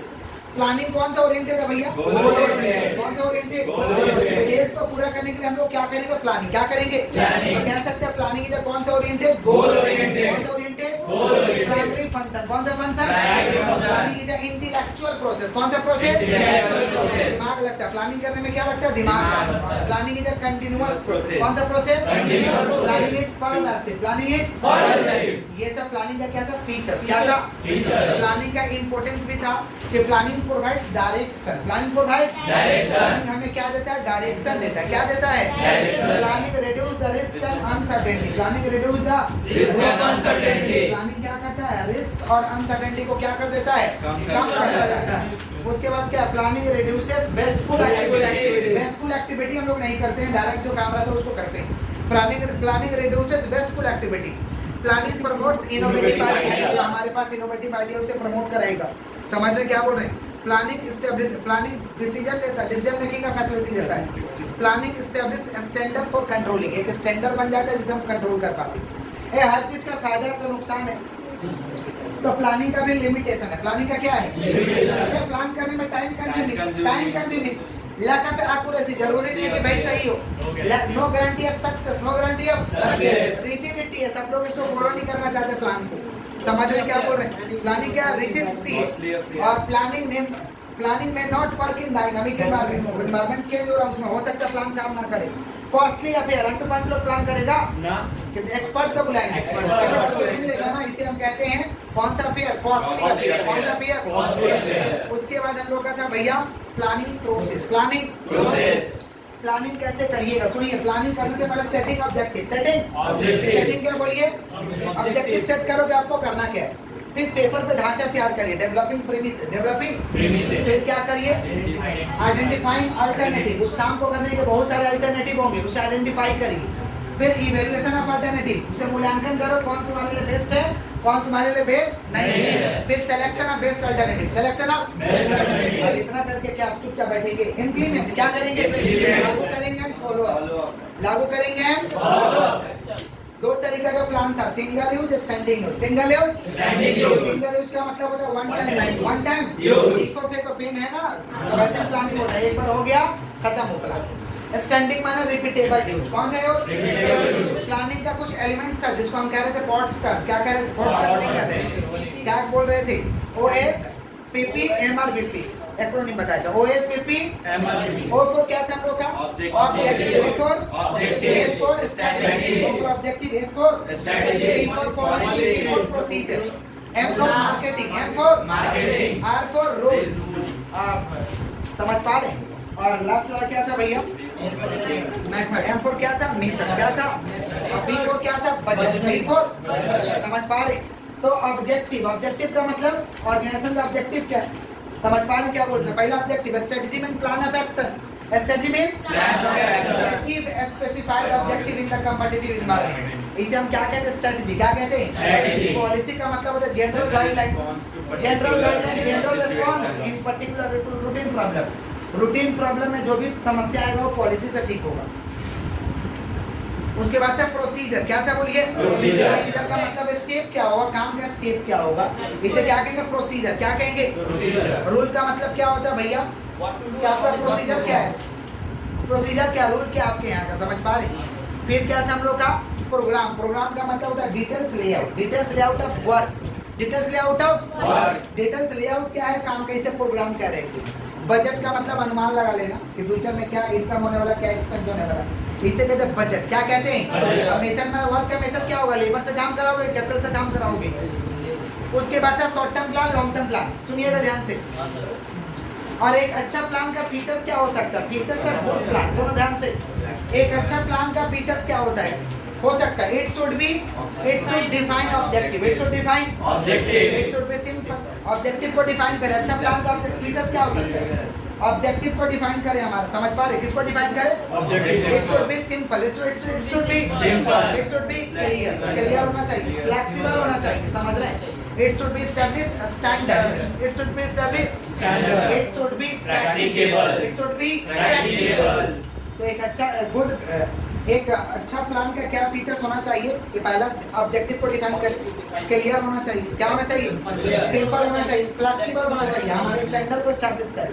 दो तरीके का प्लान था भैया, short term plan, long term plan. Short term plan, Long term plan। Short term plan means planning made for the short term period. Long term plan means planning made for the long term period. Long term short term plan कैसा होता है? It is operational in nature, काम से संबंधित होता है। It is operational in nature. Long term plan it is strategic in nature. Short term के लिए कोई भी फोरकास्ट कर लेगा। Forecasting is easy, forecasting is Easy। Long term में forecasting is Difficult। Difficult, forecasting is Difficult। और it is prepared on the basis of क्या चीज? Knowledge। General knowledge. Short term plan कैसे बनेगा? शॉर्ट टर्म प्लान कैसे बनेगा? It is prepared on the basis of General knowledge। Long term plan कैसे बनेगा? It is prepared on the basis of R&D, research and development, research and Development। समझ रहे हैं? उसके बाद हम लोग का डिफरेंस पढ़े थे स्ट्रेटजी और पॉलिसी। स्ट्रेटजी और Policy। देख लीजिएगा डिफरेंस। स्ट्रेटजी माने क्या होता है? Plan of Action। Plan of Action। Policy means general General response। Guidelines, general response in the written problem, written situation, particular problem. उसके बाद था प्रोसीजर और रूल। देख लीजिएगा एक बार। और ऑब्जेक्टिव पॉलिसी सारा लिखवाया हुआ था। Next chapter organising, next chapter organising, difference वगैरह लिखा हुआ था। ऑर्गेनाइजिंग, ऑर्गेनाइजिंग मतलब किसी भी काम को ढंग से आयोजित कर देना, चालू करवा देना, इसको कहते हैं ऑर्गेनाइजिंग। क्या कहते हैं? ऑर्गेनाइजिंग का हम लोग क्या समझे थे? स्टेप समझे थे। ऑर्गेनाइजिंग करोगे कैसे? प्रोसेस क्या है ऑर्गेनाइजिंग का? ऑर्गेनाइजिंग का प्रोसेस यही है कि identification and division of work, काम को पहचानो और उसको बांट दो, काम को पहचानो और उसको बांट दो। फिर क्या करिए? डिपार्टमेंटलाइजेशन, डिपार्टमेंटलाइजेशन कर दीजिए। सेम वर्क का, सेम डिपार्टमेंट का काम को उसी, जैसे एक ऑर्गेनाइजेशन में बहुत सारे डिपार्टमेंट होते हैं, purchase department, sales department, production department, समझ रहे हैं? फाइनेंस डिपार्टमेंट, फाइनेंस डिपार्टमेंट का काम फाइनेंस डिपार्टमेंट में डालो, परचेज डिपार्टमेंट का काम परचेज वाले में डालो, सेल का काम सेल में डालो। इसको कहते हैं डिपार्टमेंटलाइजेशन। क्या कहते हैं? ड्यूटी बांटो, ड्यूटी बांटो सबको, assignment of duty, assignment of duty. और रिपोर्टिंग रिलेशनशिप उसमें डालो कि भाई तुम काम करके किसको रिपोर्ट करेगा, काम करके किसको रिपोर्ट काम करेगा। हुआ कि नहीं हुआ रिपोर्ट तो करना पड़ेगा भैया, आपने क्या किया नहीं किया रिपोर्ट करना पड़ेगा। एस्टैब्लिशिंग रिपोर्टिंग रिलेशनशिप, बोलो क्या बोले? Establishing reporting relationship. पहला क्या है? Identification and division of work, बोलो क्या बोले? Identification and division of work। Departmentalisation, कौन सा? Departmentalization। Assignment of duty, assignment of Duties। और एस्टैब्लिशिंग रिपोर्टिंग रिलेशनशिप। फिर इंपॉर्टेंस था, ऑर्गेनाइजिंग का इंपॉर्टेंस था। क्या फायदा भैया ऑर्गेनाइजिंग करने से? स्पेशलाइजेशन का बेनिफिट्स मिल जाता है। स्पेशलाइजेशन का क्या मिल जाता है? Benefits। वर्किंग रिलेशनशिप में क्लैरिटी रहता है कि क्या करना है नहीं करना है, इफेक्टिव एडमिनिस्ट्रेशन रहता है, समझ रहे हैं, ऑप्टिमम यूटिलाइजेशन ऑफ रिसोर्सेज, हमारे पास जो भी संसाधन होता है उसका पूरा पूरा हम लोग क्या कर पाएंगे, प्रयोग कर पाएंगे। एडॉप्शन टू चेंज, जैसे चेंज हो जाता है उसे अडॉप्ट कर लेते हैं। एक्सपेंशन एंड ग्रोथ का मौका रहता है, हमारे काम अंदर में जो लोग काम करते हैं उसका डेवलपमेंट हो जाता है, यही सब फायदा हम लोगों को। नेक्स्ट हम लोग समझे थे आपका ऑर्गेनाइजेशनल स्ट्रक्चर, ऑर्गेनाइजेशन का ढांचा को कहते हैं ऑर्गेनाइजेशनल स्ट्रक्चर। जैसा मान लीजिए किसी का सिंपल स्ट्रक्चर रहता है, पहले ओनर, मैनेजर, मैनेजर के नीचे सारे स्टाफ, इसको कहेंगे simple organisational structure, simple organisational. और किसी का डेंजरस रहता है, पहले ओनर, ओनर के नीचे सीईओ, सीईओ के नीचे board of director, board of director के पीछे मैनेजर, समझ रहे हैं, फिर जनरल मैनेजर, जनरल मैनेजर के नीचे ऐसे करके रहता है। तो इसको कहते हैं आपके ऑर्गेनाइजेशन का ढांचा क्या है, इसे कहते हैं ऑर्गेनाइजेशनल स्ट्रक्चर। बोले क्या बोले, माने basic framework of organisation, basic framework of organisation का फ्रेमवर्क को कहते हैं हम लोग organisational structure. Organisational structure difference type का था, समझ पा रहे हैं, जिसमें पहला क्या था, दो तरीके का ऑर्गेनाइजेशन स्ट्रक्चर था, फॉर्मल और इनफॉर्मल। फॉर्मल और इनफॉर्मल का मतलब सिस्टम में जो चीज है उसे कहेंगे फॉर्मल, क्या कहेंगे, और जो सिस्टम में नहीं रहेगा उसे क्या कहेंगे, इनफॉर्मल। जो सिस्टम में नहीं रहेगा उसे क्या कहेंगे, इनफॉर्मल। समझ पा रहे हैं, फॉर्मल इनफॉर्मल का हम लोग डिफरेंस भी समझे थे। फॉर्मल क्या, systematic way of communication, systematic way of work. Informal का मतलब अनसिस्टमैटिक वे ऑफ वर्क, समझ पा रहे हैं। ये हम लोग पढ़े थे कहाँ पे, इनफॉर्मल, कहाँ पे पढ़े थे। उसके बाद हम लोग समझे थे कि फॉर्मल का भैया टाइप्स था। फॉर्मल का क्या था, माने ऑर्गेनाइजेशनल स्ट्रक्चर का टाइप था, समझ रहे हैं, क्या था, फंक्शनल ऑर्गेनाइजेशन। क्या था, फंक्शनल ऑर्गेनाइजेशन का मतलब वर्क के आधार पे अपना स्ट्रक्चर को बांटेंगे, इसे कहेंगे फंक्शनल। क्या कहेंगे, फंक्शनल। वर्क के आधार पे अपने ऑर्गेनाइजेशन को क्या करिए, बांट दीजिए, इसे क्या कहेंगे हम लोग, फंक्शनल। क्या कहेंगे, फंक्शनल। दूसरा था डिविजनल, क्या था बोलिए, डिविजनल का मतलब क्या था हम लोगों का, कि अपने होल इंटरप्राइज को प्रोडक्ट, जैसे मैन्युफैक्चर हो रहा प्रोडक्ट के आधार पे, किसके आधार पे, प्रोडक्ट के आधार पे बांट दीजिए, इसे डिविजनल। काम के आधार पे बांटिए फंक्शनल, प्रोडक्ट के आधार पे बांट दीजिए डिविजनल, प्रोडक्ट के आधार पे बांटिए उसे क्या कहेंगे, फिर था line organisation. Line organisation is the oldest form of organisation, it is also called military organisation. अभी भी मिलिट्री लोग लाइन ऑर्गेनाइजेशन को ही फॉलो करता है, मिलिट्री लोग अभी भी लाइन ऑर्गेनाइजेशन को फॉलो करता है। It is the oldest form of organisation, it is the oldest form of organisation. फिर हम लोग डिफरेंस पढ़े थे फॉर्मल ऑर्गेनाइजेशन और इनफॉर्मल ऑर्गेनाइजेशन का डिफरेंस पढ़े थे, समझ पा रहे। फॉर्मल का क्या हम लोग डिफरेंस सुने थे, सुन लीजिएगा ध्यान से सुनिए। सिस्टम में काम करेंगे फॉर्मल, कोई सिस्टम नहीं है उसे क्या कहेंगे, इनफॉर्मल। क्या कहेंगे, फॉर्मल का लीडर कौन होता है, मैनेजर। कौन होता है, इनफॉर्मल का लीडर कोई भी हो सकता है। इनफॉर्मल का लीडर, समझ पा रहे हैं क्या बोले कि नहीं समझ पा रहे। फॉर्मल में कम्युनिकेशन कैसे होगा, कम्युनिकेशन थ्रू स्केलर चैन, कम्युनिकेशन थ्रू सिस्टम में स्केलर चैन, कैसे बोलिए। और यहाँ पे कोई यहाँ प्लान रूट नहीं है, इसका कोई प्लान रूट नहीं है, समझ रहे हैं। फॉर्मल क्या होता है, rigid and stable, rigid and stable, लेकिन ये फ्लेक्सिबल होता है। क्या होता है बोलिए, आप लोग के पास बाहर में अपने में बात करते हैं ना दोस्त यार में, वो क्या है, इनफॉर्मल। क्या है, हम आप लोगों से अभी जो बात कर रही है क्या है, क्या है, कभी मेरा भी इनफॉर्मल हो जाता है, समझ रहे, बोलते हैं ना कभी कभी कि नहीं बोलते हैं, समझ रहे हैं, हाँ होना पड़ता है, ठीक है। और आप लोग आपस में जो बात करते हो क्या रहता है, फॉर्मल की इनफॉर्मल, समझे। तो फॉर्मल माने स्केलर चैन, स्केलर चैन फॉलो करिए, सिस्टम फॉलो करिए। Formal rigid and stable, rigid and stable. Call centre में फोन करते तो देखते नहीं एकदम अपना फॉर्मल तरीका से बात करता है, हेलो क्या है। और यह क्या है, फ्लेक्सिबल। क्या है, फ्लेक्सिबल है, समझ पा रहे हैं। अच्छा ये रूल से चलता है, फॉर्मल कैसे चलेगा, रूल। और ये इसके पास में कोई रूल से नहीं चलेगा। फॉर्मल को तोड़ोगे तो पेनल्टी लगेगा, क्या लगेगा, दंड लगेगा, लेकिन इनफॉर्मल को तोड़ोगे तो कुछ लगने वाला नहीं है। अच्छा केस डेविस का कहना था कि every formal organisation is the cloak of informal. बोला प्रत्येक फॉर्मल का घंटा की तरह काम करेगा इनफॉर्मल। कौन बोला था ये, कौन बोला था, इस स्टेटमेंट को दिया कौन था, केस डेविस। जोर से बोलो क्या बोले, फिर पढ़े थे हम लोग सेंट्रलाइजेशन और decentralisation. Centralisation means retention of decision making power, retention of decision making power. उसे क्या कह रहे थे हम लोग, सेंट्रलाइजेशन। क्या कह रहे थे, decentralisation means power given in कौन सा हैंड, मोर हैंड्स। कौन सा हैंड्स बोलिए, मोर हैंड्स। फिर हम लोग का delegation of authority. Delegation of Authority। Manager सारा काम करना पॉसिबल कि नॉट पॉसिबल? मैनेजर क्या करता है, सारे काम को छोटे छोटे पार्टों में बांट देगा और वर्कर के कैपेबिलिटी के हिसाब से बांट देगा। इसको कहते हैं डेलीगेशन ऑफ अथॉरिटी। क्या कहते हैं हम लोग?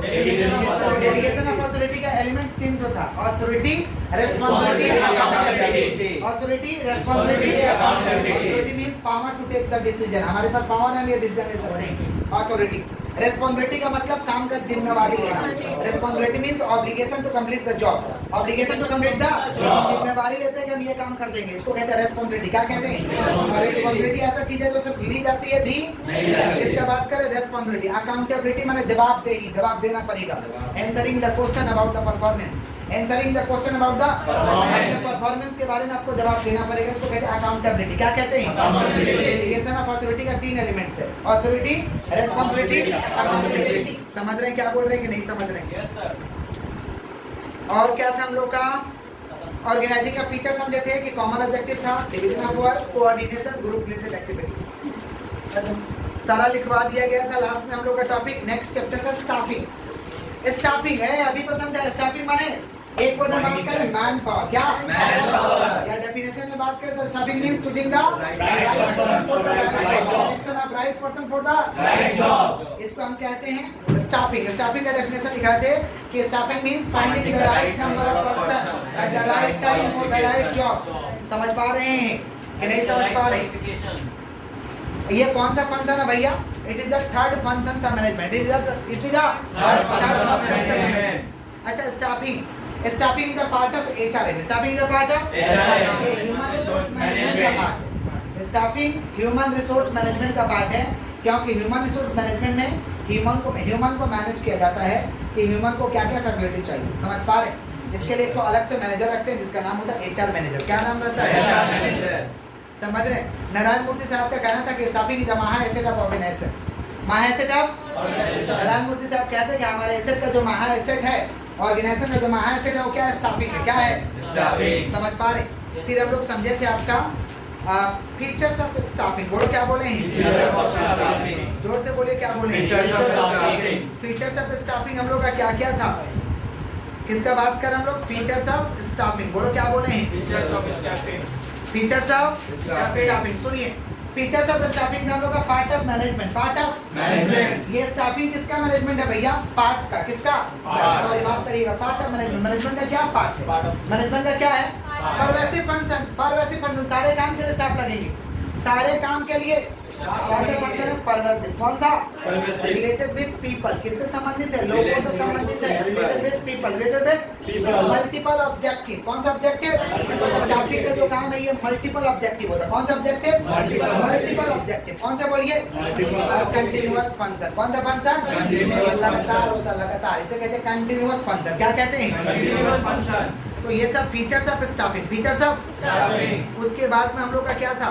इंपोर्टेंस ऑफ स्टाफिंग भी था कि भाई ऑब्टेनिंग कॉम्पिटेंट पर्सन। महत्व है स्टाफिंग का, महत्व है कि लैक पर्सन को लाइए, लैक पर्सन को लाइए। ऑर्गेनाइजेशन फेल हो जाता है स्टाफिंग, गलत स्टाफ के कारण। ऑर्गेनाइजेशन डूबता है गलत स्टाफ के कारण। तो पहला क्या? Obtaining competent personnel. Obtaining competent personnel. High performance, जबरदस्त परफॉर्मेंस देने वाला एम्प्लॉय को उतारिए। हाई परफॉर्मेंस, कंटिन्यूअस ग्रोथ होना चाहिए। Continuous optimum utilisation of human resource. आपके पास ह्यूमन है तो बैठाइए मत, समझे? काम कराइए उससे। समझ पा रहे? Optimum utilisation of human resource और इम्प्रूव जॉब सेटिस्फैक्शन। और जॉब से उसको सेटिस्फैक्शन ज्यादा से ज्यादा दीजिए ताकि वो ज्यादा तक टिके। इसको कहते हैं improve job satisfaction. Improve job satisfaction. Job position. Job position को फिलअप कर दीजिए। Filling the job position. चलिए, उसके बाद है staffing process. Process of staffing. Process of staffing. Staffing का प्रोसेस क्या है? सुन लीजिएगा ध्यान से। पहला है estimating man power requirement. Estimating man power on the basis of workload and workforce. पहले पता करो कि कितना वर्कर तुमको चाहिए, वर्कलोड के आधार पे और वर्कफोर्स के आधार पे।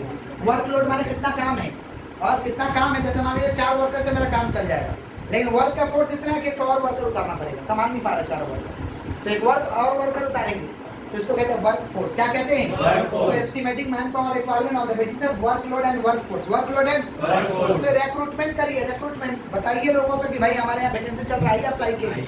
इसे कहते हैं रिक्रूटमेंट। क्या कहते हैं? Recruitment। फिर सिलेक्शन करिए। सिलेक्शन मैंने choosing the right person, choosing the on the basis of test and interview. Test and recruitment positive process है. recruitment कौन सा process है? Positive है, positive. सबका चेहरे पे खुशी रहता है नौकरी का फॉर्म भरने के बाद. नौकरी का फॉर्म भरने के बाद सबका चेहरे पे खुशी रहता है. लेकिन सिलेक्शन में निगेटिव हो जाएगा. दोस्त का होता है नौकरी, हम लोग का नहीं होता है. या आसपास के लोगों का होता है, हम लोग का नहीं होता है. तो चेहरे पे हम लोग का उसे कहते हैं सिलेक्शन. क्या कहते हैं? सिलेक्शन. उसके बाद क्या? सिलेक्शन के बाद हम लोग का आता है भाई प्लेसमेंट एंड ओरिएंटेशन. दे दीजिए काम, दे दीजिए प्लेसमेंट. ओरिएंटेशन माने जान पहचान करवा दीजिए. फिर उसे ट्रेनिंग दीजिए, काम के बारे में बताइए. Training refers to teaching of technical skill. Training refers to teaching of technical skill. इसे कहेंगे training and development. Training and और फिर उसका परफॉर्मेंस को मापिए. Performance appraisal. परफॉर्मेंस. रिक्रूटमेंट का मतलब क्या होता है? रिक्रूटमेंट का मतलब क्या होता है? लोगों को जानकारी देना कि हमारे यहाँ नौकरी है. लोगों को जानकारी देना कि हमारे यहाँ क्या है, नौकरी है. समझ रहे? रिक्रूटमेंट का दो सोर्सेस था, इंटरनल सोर्सेस, एक्सटर्नल सोर्सेस. अपने वर्कर अंदर से ही वर्कर का चुनाव कर लेंगे. इसे कहते हैं इंटरनल. क्या कहते हैं? इंटरनल. मान लीजिए मेरे पास वर्कर है, इसी में से किसी को मैनेजर बना दिए, प्रमोशन दे दिए. क्या दे दिए? प्रमोशन. या ट्रांसफर कर दिए. Promotion, transfer, demotion. Promotion, transfer, demotion. इसे कहते हैं इंटरनल. क्या कहते हैं? इंटरनल. जहाँ इंटरनल होना चाहिए वहाँ इंटरनल ही करो. समझ पा रहे? हेलीकॉप्टर लैंडिंग नहीं करेगा. और एक्सटर्नल सोर्सेस का मतलब होता है acquiring fresh talent. Acquiring fresh talent. बाहर से एम्प्लॉय लीजिए. बाहर से क्या लीजिए? इसे कहते हैं एक्सटर्नल सोर्सेस. क्या कहते हैं? External बाहर से sources. एम्प्लॉय कहाँ से लेंगे? Campus selection, Campus internet. selection. Campus selection, Internet. Internet, social media. Campus selection, internet, social media. Employ referrals, employ work seen. समझ पा रहे हैं? Employment exchange, employment factory gate, factory gate. ये सब था एक्सटर्नल सोर्सेस. कौन सा सोर्सेस था? फोकस. सिलेक्शन हम लोग किए थे. सिलेक्शन. अच्छा सिलेक्शन है. सिलेक्शन का मतलब क्या होता है? Selection means choosing the best candidate. Choosing the Best candidate. Test and interview. Test and Interview. Selection का प्रोसेस था भैया के प्रिलिमिनरी स्क्रीनिंग. कौन सा स्क्रीनिंग? Preliminary देख लो फॉर्म ठीक भरा कि नहीं भरा. फॉर्म ठीक से नहीं भरा वहीं पे छाटा करो उसे. Preliminary screening. कौन सा बोलिए? Preliminary screening. फॉर्म ठीक भरा तो बुलाइए. आओ परीक्षा दो. Selection test. Selection Test. उसे बुलाइए. Selection test. Selection Test. फिर आकर इंटरव्यू लीजिए उसे. Employment interview. Employment Interview. Check करो किसका रेफरेंस है. रेफरेंस चेक करिए. समझ पा रहे? फिर सिलेक्शन का डिसीजन लीजिए. सिलेक्शन का मेडिकल एग्जामिनेशन करवाएंगे. फिट है कि नहीं, हमारे काम के लिए फिट है कि नहीं. सब काम के लिए मेडिकल नहीं होता है बट कुछ काम के लिए होता है. मेडिकल एग्जामिनेशन करेंगे. समझ पा रहे? बैकग्राउंड इन्वेस्टिगेशन कर लीजिए. कहीं आतंकवादी को तो नहीं ले रहे. पता करो पहले पुलिस स्टेशन में, लोकल पुलिस स्टेशन में पता करो वहाँ कोई इसका नाम से केस उसको दर्ज नहीं. पता करिए. Background investigation. Background Investigation. फिर अब इतना करके जान लेंगे. जॉब ऑफर करो उसे. जॉब ऑफर और ये सिलेक्शन प्रोसेस था. लास्ट वाला था. लास्ट था ट्रेनिंग और डेवलपमेंट. ट्रेनिंग और training refers to teaching of technical skill. Only technical skill सिखाएंगे. इसे क्या कहते हैं? ट्रेनिंग. क्या कहते हैं? Training. ट्रेनिंग का दो मेथड था देने का. On the job, off the job. और क्या बोले? On the job, off the काम job. के दौरान आइएगा. काम के दौरान ही सिखा देंगे. On the job. Off the job मतलब away from the organization. Away from the Organization. Organization से बहुत दूर दराज. जैसे बहुत सारे कोर्सेज चल रहे हैं मार्केट में. इंजीनियरिंग का कोर्सेज हो गया, डॉक्टरी का कोर्सेज हो गया, कंप्यूटर का कोर्सेज हो गया. ये सब ऑफ द जॉब ट्रेनिंग होता है. कौन सा training? Off the job. On the job का एग्जांपल था इंटर्नशिप. कौन सा बोलिए? Internship. समझ पा रहे? Induction training. कौन सा ट्रेनिंग? Induction और training. ऑफ द जॉब का भी एग्जांपल था हम लोग का. Of the job case study, coaching, film.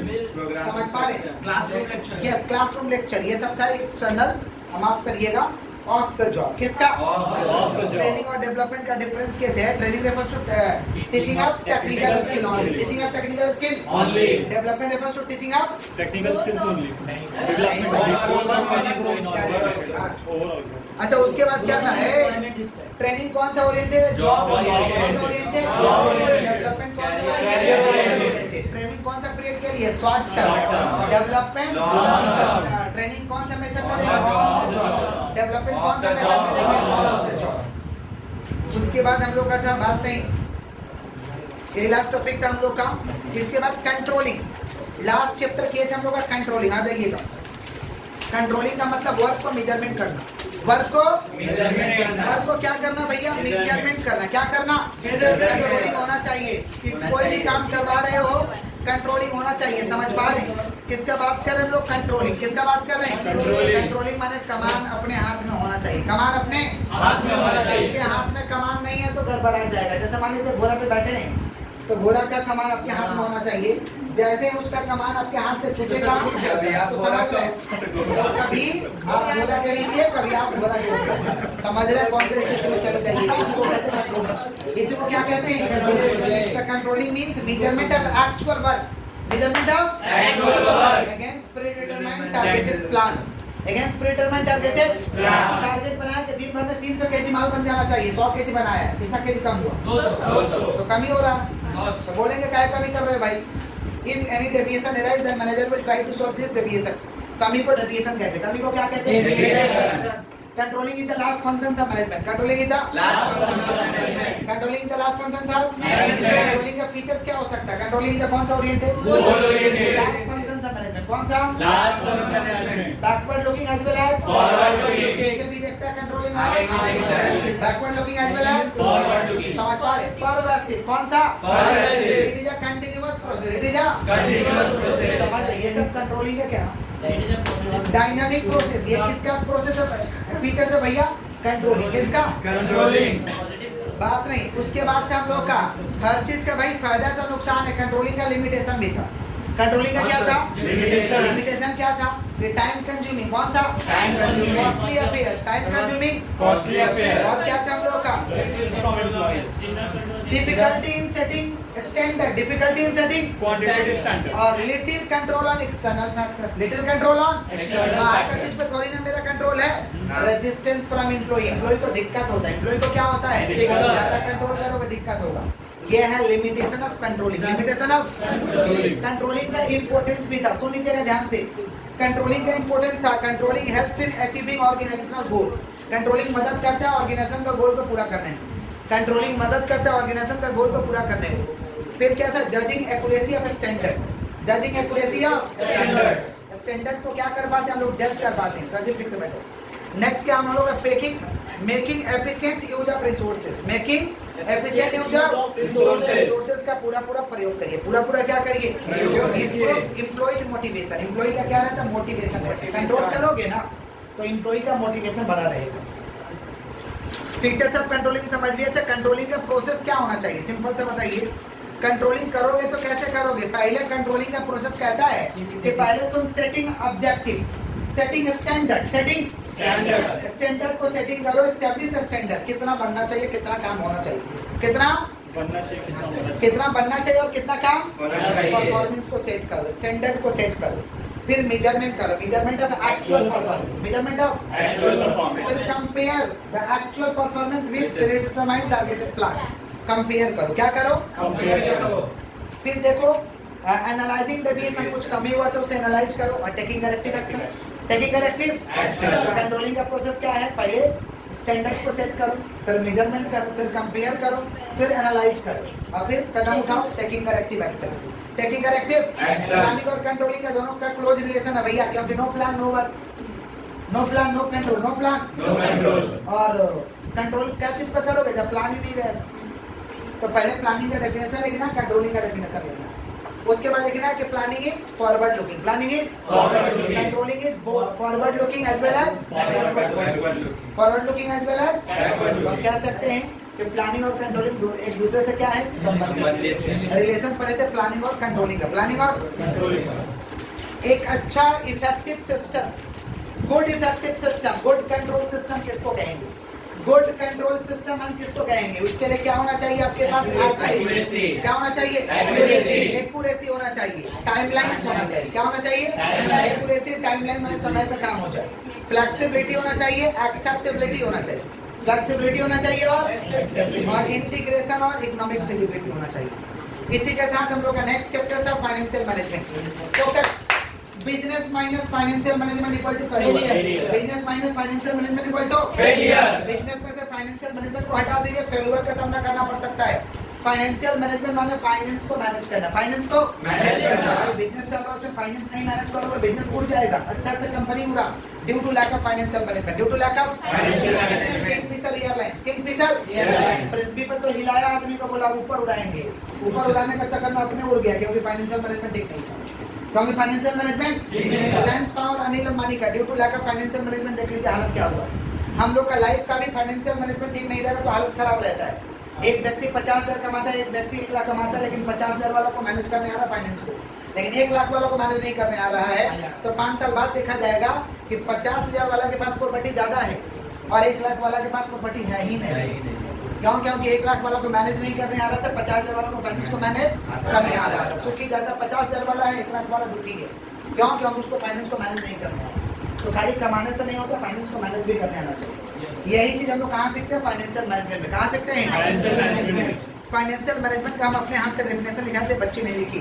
Financial management में भी डिफाइंड है, फाइनेंशियल मैनेजमेंट भी डिफाइंड है। Planning, organising, directing and controlling the financial activity organisation. किसका बात कर रहे हैं हम लोग? Financial management. किसका बात कर रहे हैं? हर चीज का रोल होता है, इंपॉर्टेंस होता है। फाइनेंशियल मैनेजमेंट का भी रोल और इंपॉर्टेंस था। फाइनेंशियल मैनेजमेंट का भी क्या था भैया? रोल और इंपॉर्टेंस। उससे पहले हम लोग समझे थे objective of financial management. Financial management का वही ऑब्जेक्टिव था, वेल्थ मैक्सिमाइजेशन, प्रॉफिट मैक्सिमाइजेशन। जोर से बोलो, wealth maximisation, profit maximisation. Wealth maximisation बड़ा बुद्धि का कंसेप्ट है, सबको नहीं आता है, लेकिन प्रॉफिट मैक्सिमाइजेशन सबको आता है भैया। प्रॉफिट मैक्सिमाइजेशन छोटा बुद्धि का कंसेप्ट होता है, कमाइए पॉकेट में रखिए, कमाइए और पॉकेट में रखिए। समझ पा रहे कौन है प्रॉफिट मैक्सिमाइजेशन? ऐसा दुकान वाले जो बचपन में उसी हालत में देखे थे और आज भी आप उसी हालत में देख रहे हैं, ऐसे डिपार्टमेंट को कहते हैं प्रॉफिट मैक्सिमाइजेशन। ऐसे डिपार्टमेंट को क्या कहते हैं? Profit maximisation. एरिया में देख लेना, आयरन मारने वाला, मोदी दुकान वाला, जिस हालत में बचपन में देखे थे ना उसी हालत में आज भी है। Yes. वो कौन सा कंडीशन? Profit maximisation. कौन सा? तो वेल्थ मैक्सिमाइजेशन में develop the organisation, develop the infrastructure, develop the organisation, develop the wealth maximisation. कहते हैं कि उसका पैसा कमा के उसी में लगा दो, एक दिन इतना पैसा देगा, इतना पैसा देगा कि संभाल नहीं पाओ। कौन कहता है ये? Wealth maximisation. कौन? और प्रॉफिट मैक्सिमाइजेशन कहता है कि कमा करके उड़ा दो, कमा के उड़ा दो। समझे? इसको कहते हैं प्रॉफिट मैक्सिमाइजेशन। क्या कहते हैं? Profit profit maximisation means earning of profit, earning of profit. Wealth maximisation long term objective है, लंबा समय में फायदा देगा, और profit maximisation short term. Wealth maximisation wider concept है, प्रॉफिट मैक्सिमाइजेशन छोटा बुद्धि का कांसेप्ट है। Wealth maximisation time value of money को कंसीडर करता है, टाइम वैल्यू ऑफ मनी को कंसीडर, एक समय इतना पैसा देगा, इतना पैसा देगा कि संभाल नहीं पाओगे। लेकिन profit maximisation time value of money को कंसीडर नहीं करता है। समझ रहे हैं? अच्छा, फीचर्स ऑफ फाइनेंशियल मैनेजमेंट अपने हाथों से लिखवाए थे। फीचर्स ऑफ फाइनेंशियल मैनेजमेंट क्या था? पहला था हम लोग का कि fixing amount and size and composition of fixed asset. Amount and size and composition of fixed asset में कितना रुपया लगाना है, बात नहीं, सुन लो। फिक्स एसेट में कितना रुपया लगाना पहले फिक्स करो, फिक्स एसेट में कितना पैसा लगाना है ये फिक्स करो। अरे कुछ लोग क्लास नहीं किए होंगे, नहीं लिखे होंगे, टेंशन मत लो, क्लास में देख लेना क्या नहीं लिखे। सुन लो, fixing amount and size and composition of कौन सा एसेट? Fix asset. कौन सा एसेट? फिक्स एसेट में कितना रुपया लगाना है इसको फिक्स करो पहले। फिर fixing amount and size and composition of current asset, current asset में कितना रुपया लगाना है ये फिक्स करो। समझे? फिर क्या हम लोग का फिक्सिंग डेब्ट इक्विटी रेशियो, कितना लोन लेना है, कितना अपना पैसा लगाना है, कितना लोन लेना, कितना, इसको कहते हैं फिक्सिंग डेब्ट इक्विटी रेशियो। फिक्सिंग लिखवाए थे बेटा, फिक्सिंग डेब्ट इक्विटी रेशियो। फिर क्या? Item of PL, item of कितना खर्चा होगा ये पता करो, item of profit and loss, item of profit and loss, period of financing, कितना दिन के लिए तुमको पैसा चाहिए, ये होता है role of financial management. Role of में कितना लगाना तय करो, करंट एसेट में कितना लगाना तय करो, कर्जा कितना लेना है, अपना कितना लगाना, फिक्सिंग डेब्ट इक्विटी रेशियो। समझे? खर्च कितना करोगे, पीएल का, item of PL, item of PL, और लास्ट वाला क्या था हम लोग का? पीरियड ऑफ फाइनेंसिंग, कितना दिन के लिए तुमको पैसा चाहिए। ये 3 तरीके के डिसीजन लेते हैं फाइनेंशियल मैनेजमेंट में, इन्वेस्टमेंट, फाइनेंसिंग, डिविडेंड डिसीजन। बोलो क्या बोले? इन्वेस्टमेंट डिसीजन बहुत वाइटल डिसीजन होता है, सोच समझ के डिसीजन लेना, नहीं तो रॉन्ग डिसीजन हो गया जिंदगी तबाह हो जाएगा। इन्वेस्टमेंट डिसीजन का मतलब होता है purchasing of fix asset, purchasing कौन सा asset? Fix asset. Fix asset खरीद रहे हैं या फिक्स कोई सेटअप लगा रहे हैं तो इन्वेस्टमेंट डिसीजन उसको कहते हैं। इन्वेस्टमेंट डिसीजन लेते समय कैश फ्लो, रिस्क, रिटर्न ये सब देख लेना चाहिए। कैश फ्लो, रिस्क और रिटर्न को देख लेना चाहिए। डिविडेंड डिसीजन में डिविडेंड देना है, तो डिविडेंड देना है तो तुम्हारे पास पैसा तो होना चाहिए। अर्निंग देख लो, डिविडेंड डिसीजन देने के लिए क्या देख लो, अर्निंग पर शेयर, अर्निंग देख लो कमाई हुआ कि नहीं, और कैश फ्लो देख लो। अर्निंग देख लो और कैश फ्लो। डिविडेंड डिसीजन के लिए दो चीज देख लो, अर्निंग देख लो और कैश फ्लो देख लो, समझ रहे। और फाइनेंशियल डिसीजन कितना रुपया लेना है, कहाँ से लेना है, उसका डिसीजन। तो फाइनेंशियल डिसीजन लेते समय कैश फ्लो को देखना है और कॉस्ट देखना है कि उसका कीमत कितना चुकाना पड़ेगा, कॉस्ट देखना है कितना कीमत चुकाना पड़ा और खर्चा कितना आएगा, इसे कहते हैं फ्लोटेशन कॉस्ट।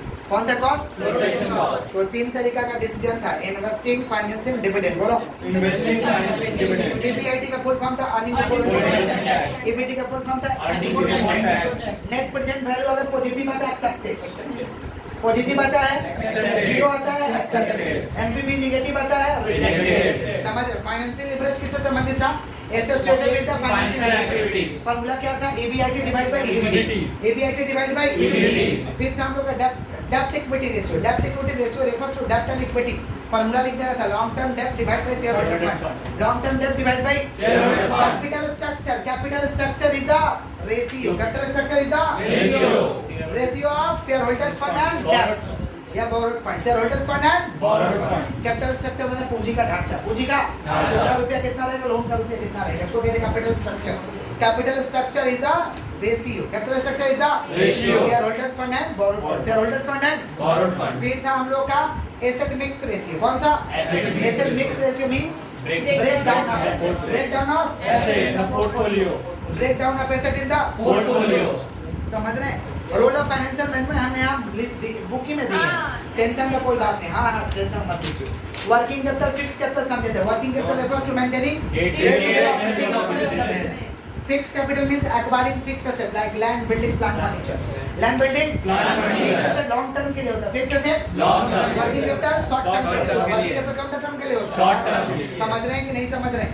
पक्का किसका बात करो? वर्किंग कैपिटल और फिक्स कैपिटल। बोलो क्या बोले? Working capital, fixed capital। रोजमर्रा में जिंदगी जीने के लिए जो पैसे चाहिए उसे क्या कहते हैं? Working capital। बिल्डिंग खरीदना है क्या चाहिए? Fixed capital। क्या चाहिए? Fixed capital। समझ रहे हैं?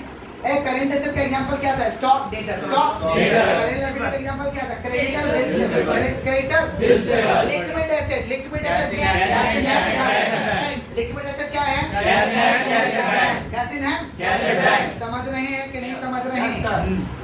वेल्थ मैक्सिमाइजेशन, प्रॉफिट मैक्सिमाइजेशन लिखवा दिए। तो वर्किंग कैपिटल तीन तरीका का होता है, पॉजिटिव, नेगेटिव, जीरो। बोलो पॉजिटिव करंट एसेट ज्यादा है करेंट लायबिलिटी से, करंट एसेट ज्यादा है Current liability से। करंट एसेट कम है करेंट लायबिलिटी से, नेगेटिव। और बराबर है तो जीरो, बराबर है तो Zero। समझ रहे हैं? फिक्स एसेट का एग्जांपल क्या? Land, building, plant, furniture. Land, building, Plant, furniture। Land, building क्या चीज बोलिए? Plant, furniture. Land, building, Plant, furniture। समझ रहे हैं कि नहीं समझ रहे? ईबीटी का फुल फॉर्म बोलो। Earning before interest tax। Earning ऊपर इंटरेस्ट एंड Tax। अच्छा कैपिटल स्ट्रक्चर का विशेषता क्या होता है? अच्छा कैपिटल स्ट्रक्चर से पहले पर से capital budgeting. Capital budgeting refers to long term decision making technique. Long term Decision making लंबे technique। समय के लिए जो डिसीजन लेंगे उसे कहते हैं कैपिटल बजटिंग। क्या कहते हैं? Capital budgeting। For example purchase of fix asset, replacement of fix asset. Purchase of fix asset और Replacement of fixed asset। इसे कहते हैं कैपिटल बजटिंग। क्या कहते हैं? Capital budgeting। फिक्स एसेट खरीदना है या रिप्लेस कराना है? फिक्स एसेट खरीदना है या रिप्लेस कराना है, इसे कहते हैं कैपिटल बजटिंग। क्या कहते हैं? Capital budgeting। कैपिटल स्ट्रक्चर का एक फीचर्स था कि भैया इकोनॉमी होना चाहिए, सेफ्टी होना चाहिए। Economy, safety, balance, flexibility. Economy, safety, balance, flexibility, control, simplicity, control Simplicity। और maximum return capacity, maximum return Capacity। इसी के साथ चैप्टर खत्म। हम लोग का नेक्स्ट चैप्टर था मार्केटिंग मैनेजमेंट। कौन सा चैप्टर? Marketing management। सुनिएगा ध्यान से। मार्केटिंग मैनेजमेंट नाम से पता चल रहा है कि क्या करना है? Market management। मार्केट को मैनेज करना है। मार्केटिंग किसका हो सकता है? प्रोडक्ट का, सर्विसेज का। प्रोडक्ट का, Services का। पर्सन का, पॉलिटिकल पार्टी का, पर्सन का, पॉलिटिकल पार्टी का, ग्रुप का मार्केटिंग किया जा सकता है। समझ पा रहे हैं? जैसे अपना दीदी क्या सुंदर मार्केटिंग की थी, खेला हो। दुश्मन भी बोल रहा था पोजीशन वाले की खेला हो। समझ रहे? यही होता है मार्केटिंग। जन जन तक बात को पहुंचा देना, जन जन तक बात को। इसको हम कहते हैं क्या चीज? मार्केटिंग। क्या कहते हैं? Marketing। समझ पा रहे हैं? मोदी सरकार भी जब शुरू आया तो बहुत मार्केटिंग किया, जबरदस्त लेवल। समझ पा रहे हैं? यस। एग्जाम्पल में नहीं आते हैं। किसका बात करें? मार्केट। किसका? Market। Market is the place. Market is the Place। Market is the Place। Where the buyer and seller Meet each other under finance setting। समझ पा रहे हैं? अच्छा दूसरा डेफिनेशन क्या था? In modern age there is no place denomination. In modern age there is no place place denomination। Because every sale done through the internet, telephone, internet, Telephone। समझ रहे हैं? मार्केटिंग का मेन ऑब्जेक्टिव क्या है? Customer satisfaction. Marketing का main objective क्या है? Marketing का फीचर्स क्या है? नीड एंड वांट्स को समझना होगा। मार्केट का नीड एंड वांट्स क्या है? मार्केट को ऑफर दो, कस्टमर को वैल्यू दीजिए, एक्सचेंज का फंक्शन रखिए। मॉडर्न मार्केटिंग का पप्पा कौन था? मॉडर्न मार्केटिंग का पप्पा मार्केटिंग मायोपिया को बुक कौन लिखा था? थियोडोर। मार्केटिंग मिक्स का 4P क्या क्या था? क्या बोले? कौन दिया था मार्केटिंग मिक्स? कौन दिया था? इम्पोर्टेंट। समझ रहे हैं? मार्केटिंग का कुछ कंसेप्ट है, मार्केटिंग का कुछ कंसेप्ट है। प्रोडक्शन का कंसेप्ट रखो, लार्ज स्केल में प्रोडक्शन करेंगे। प्रोडक्ट का कंसेप्ट रखिए, बढ़िया प्रोडक्ट देंगे। प्रोडक्शन प्रोडक्ट बन गया तो बेच देंगे। सेल्स कंसेप्ट कौन था? Marketing concept. मार्केटिंग में जन जन तक बात को पहुंचा देंगे। Societal concept, think about society, think about society. समझ रहे हैं कि नहीं समझ रहे हैं? फिर सेलिंग और मार्केटिंग का डिफरेंस था। सेलिंग और मार्केटिंग का डिफरेंस था। Selling focus on sale, marketing focus on customer satisfaction. Selling कब स्टार्ट होगा? After the end of production. Marketing कब स्टार्ट होगा? Before the end of production until continue the after the end of production. समझ पा रहे हैं? Marketing continue रहता है। मार्केटिंग क्या रहता है? कंटिन्यू। सेल्स का मेन कौन है? प्रोड्यूसर। कौन है? मार्केटिंग का मेन कौन है? कस्टमर। कौन होता है? सेलिंग का ऑब्जेक्टिव होता है maximise sale, maximise profit, maximise sale. Marketing का ऑब्जेक्टिव होता है maximise customer satisfaction, maximise customer. Marketing mix तो समझिए क्या? Product, price, place, promotion. बोलो क्या बोले हैं? प्रोडक्ट का भी हम लोग समझे थे। Product mix refers to all decision taken related to product, all decision taken related to product। इसे हम लोग क्या कह रहे थे? प्रोडक्ट। क्या कह रहे थे? प्रोडक्ट। अच्छा, क्या क्या डिसीजन लेंगे? ब्रांड, ब्रांडिंग करिए, नेम दीजिए एक तो अपना, समझ? Trademark, trademark is the legal protection, trademark is the legal protection, brand is the name और symbol, brand is the name और सिंबल। फिर हम लोग समझे पैकिंग। पैकिंग क्या था? Packing protect the product, packaging protect to the product and attract to the customer. इसे क्या कह रहे थे? पैकेजिंग। क्या कह रहे थे? 4C भी था। क्या था 4C? पहला क्या था? पहला क्या था? कॉस्ट टू कस्टमर, कन्वीनियंस, और क्या था? लास्ट वाला क्या था? और भी था भैया, कंज्यूमर कॉस्ट कन्वीनियंस कम्युनिकेशन। पहला क्या था? Consumer cost convenience communication. Goods दो तरीका का होता है। कौन कौन सा? Consumer goods, capital goods. Consumer goods, capital goods. Convenience goods कौन सा? इसमें से कंज्यूमर गुड्स। कौन सा? जो हम लोग इस्तेमाल करते हैं उसे कंज्यूमर गुड्स कहते हैं। जो हम लोग इस्तेमाल करते हैं उसे क्या कहते हैं? Consumer goods. प्राइस तो जरूरी है भाई, प्राइस मींस मनी। मनी समझ पा रहे हैं? जो जरूरी है क्या? मीडियम ऑफ एक्सचेंज के लिए, गुड्स के लिए। Price means money which is paid for the buying product, which is paid for the buying product. Product माने क्या होता है? Anything which is offered for sale, which is offered for sale, उसे क्या कहेंगे? प्रोडक्ट। क्या कहेंगे?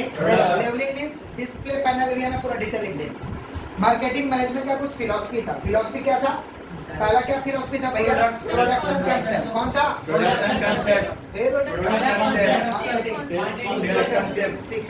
अच्छा, चैनल ऑफ डिस्ट्रीब्यूशन था। दो चैनल था, डायरेक्ट और इनडायरेक्ट। डायरेक्ट और इनडायरेक्ट। डायरेक्ट का मतलब manufacturer to customer, manufacturer to customer. और इनडायरेक्ट में 1 लेवल 2 लेवल 3 लेवल था। Manufacturer, wholesaler, customer, manufacturer, wholesaler, customer. ये सब ड्राइंग करके हम करवाएंगे। ट्रेडमार्क समझ गया। पैकेजिंग का भी 3 लेवल था। Primary, secondary, transportation.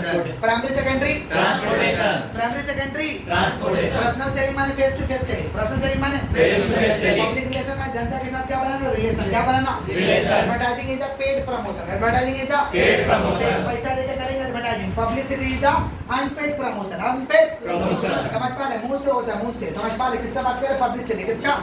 एडवर्टाइजिंग का एरिया नैरो है, पब्लिसिटी का एरिया वाइड है। पब्लिसिटी का वाइड एरिया क्या? वाइड। एडवर्टाइजिंग कैसे करोगे? Newspaper, magazine, TV, social media, internet. Advertising का मीडिया है। एडवर्टाइजिंग का क्या है? प्रचार करोगे। समझ पा रहे? क्या बोलेंगे? नहीं समझ पा रहे? समझ रहे? अच्छा, प्रमोशन। फिर हम लोग का था आपका सेल्स प्रमोशन। सेल्स प्रमोशन में क्या है? सेल्स को प्रमोशन कैसे करोगे? Buy 1 get 1 free, buy 1 get 1 free, extra quantity, extra quantity, exchange offer. कौन सा ऑफर? Exchange offer. समझ रहे कि नहीं sir? Lucky draw, contest, full finance, full discount. समझ पा रहे? पैकेज प्रीमियम, ये सब क्या था? सेल्स प्रमोशन का टैक्टिक। लकी ड्रॉ, ये सब सेल्स प्रमोशन का टैक्टिक्स था। सेल्स प्रमोशन का क्या था? टेक्निक। उसके बाद हम लोग क्या पढ़े थे भाई कि good qualities of salesman, good qualities of Salesman। Physical quality सही होना चाहिए, कस्टमर में फिट होना चाहिए, लंगड़ा लुल्ला करना बारा नहीं चलेगा, नहीं तो कस्टमर के पास उल्टा पुल्टा समझ पा रहे हैं। अब हाथी का प्रॉब्लम होता है, हाथी ला देगा अलग तरीका से कर देगा। फिजिकल क्वालिटी, कौन सा क्वालिटी? सोशल क्वालिटी, समाज में बात करने का ढंग होना चाहिए, समाज में बात करने का। Honesty। मेंटल क्वालिटी सही होना चाहिए, honesty, knowledge about the product, knowledge about the knowledge about the competitor, technical knowledge, ये सब होना चाहिए। समझ पर कॉन्फिडेंस होना चाहिए, समझ ऑनेस्ट होना चाहिए, गुड कम्युनिकेशन स्किल चाहिए। ये सब सेल्स प्रमोशन है। सेल्समैन का हम एग्जांपल दिए थे कि भाई जिसको जरूरत नहीं उसको भी सामान भेजिए, टकला को भी कंगी दे। जैसे टकला को कंगे दे। समझ पा रहे? सेल्स प्रमोशन का ये क्या है? तकनीक है। सेल्स प्रमोशन का क्या है भैया? तकनीक है। एडवर्टाइजिंग पब्लिसिटी भी आप लोगों को पढ़ा दिए थे। लास्ट में हम लोग का एडवर्टाइजमेंट का मीडिया क्या था भाई? Newspaper, television. Newspaper, television. समझ रहे हैं? इसी के साथ हम लोग का पूरा कंप्लीट हुआ। इसका लेक्चर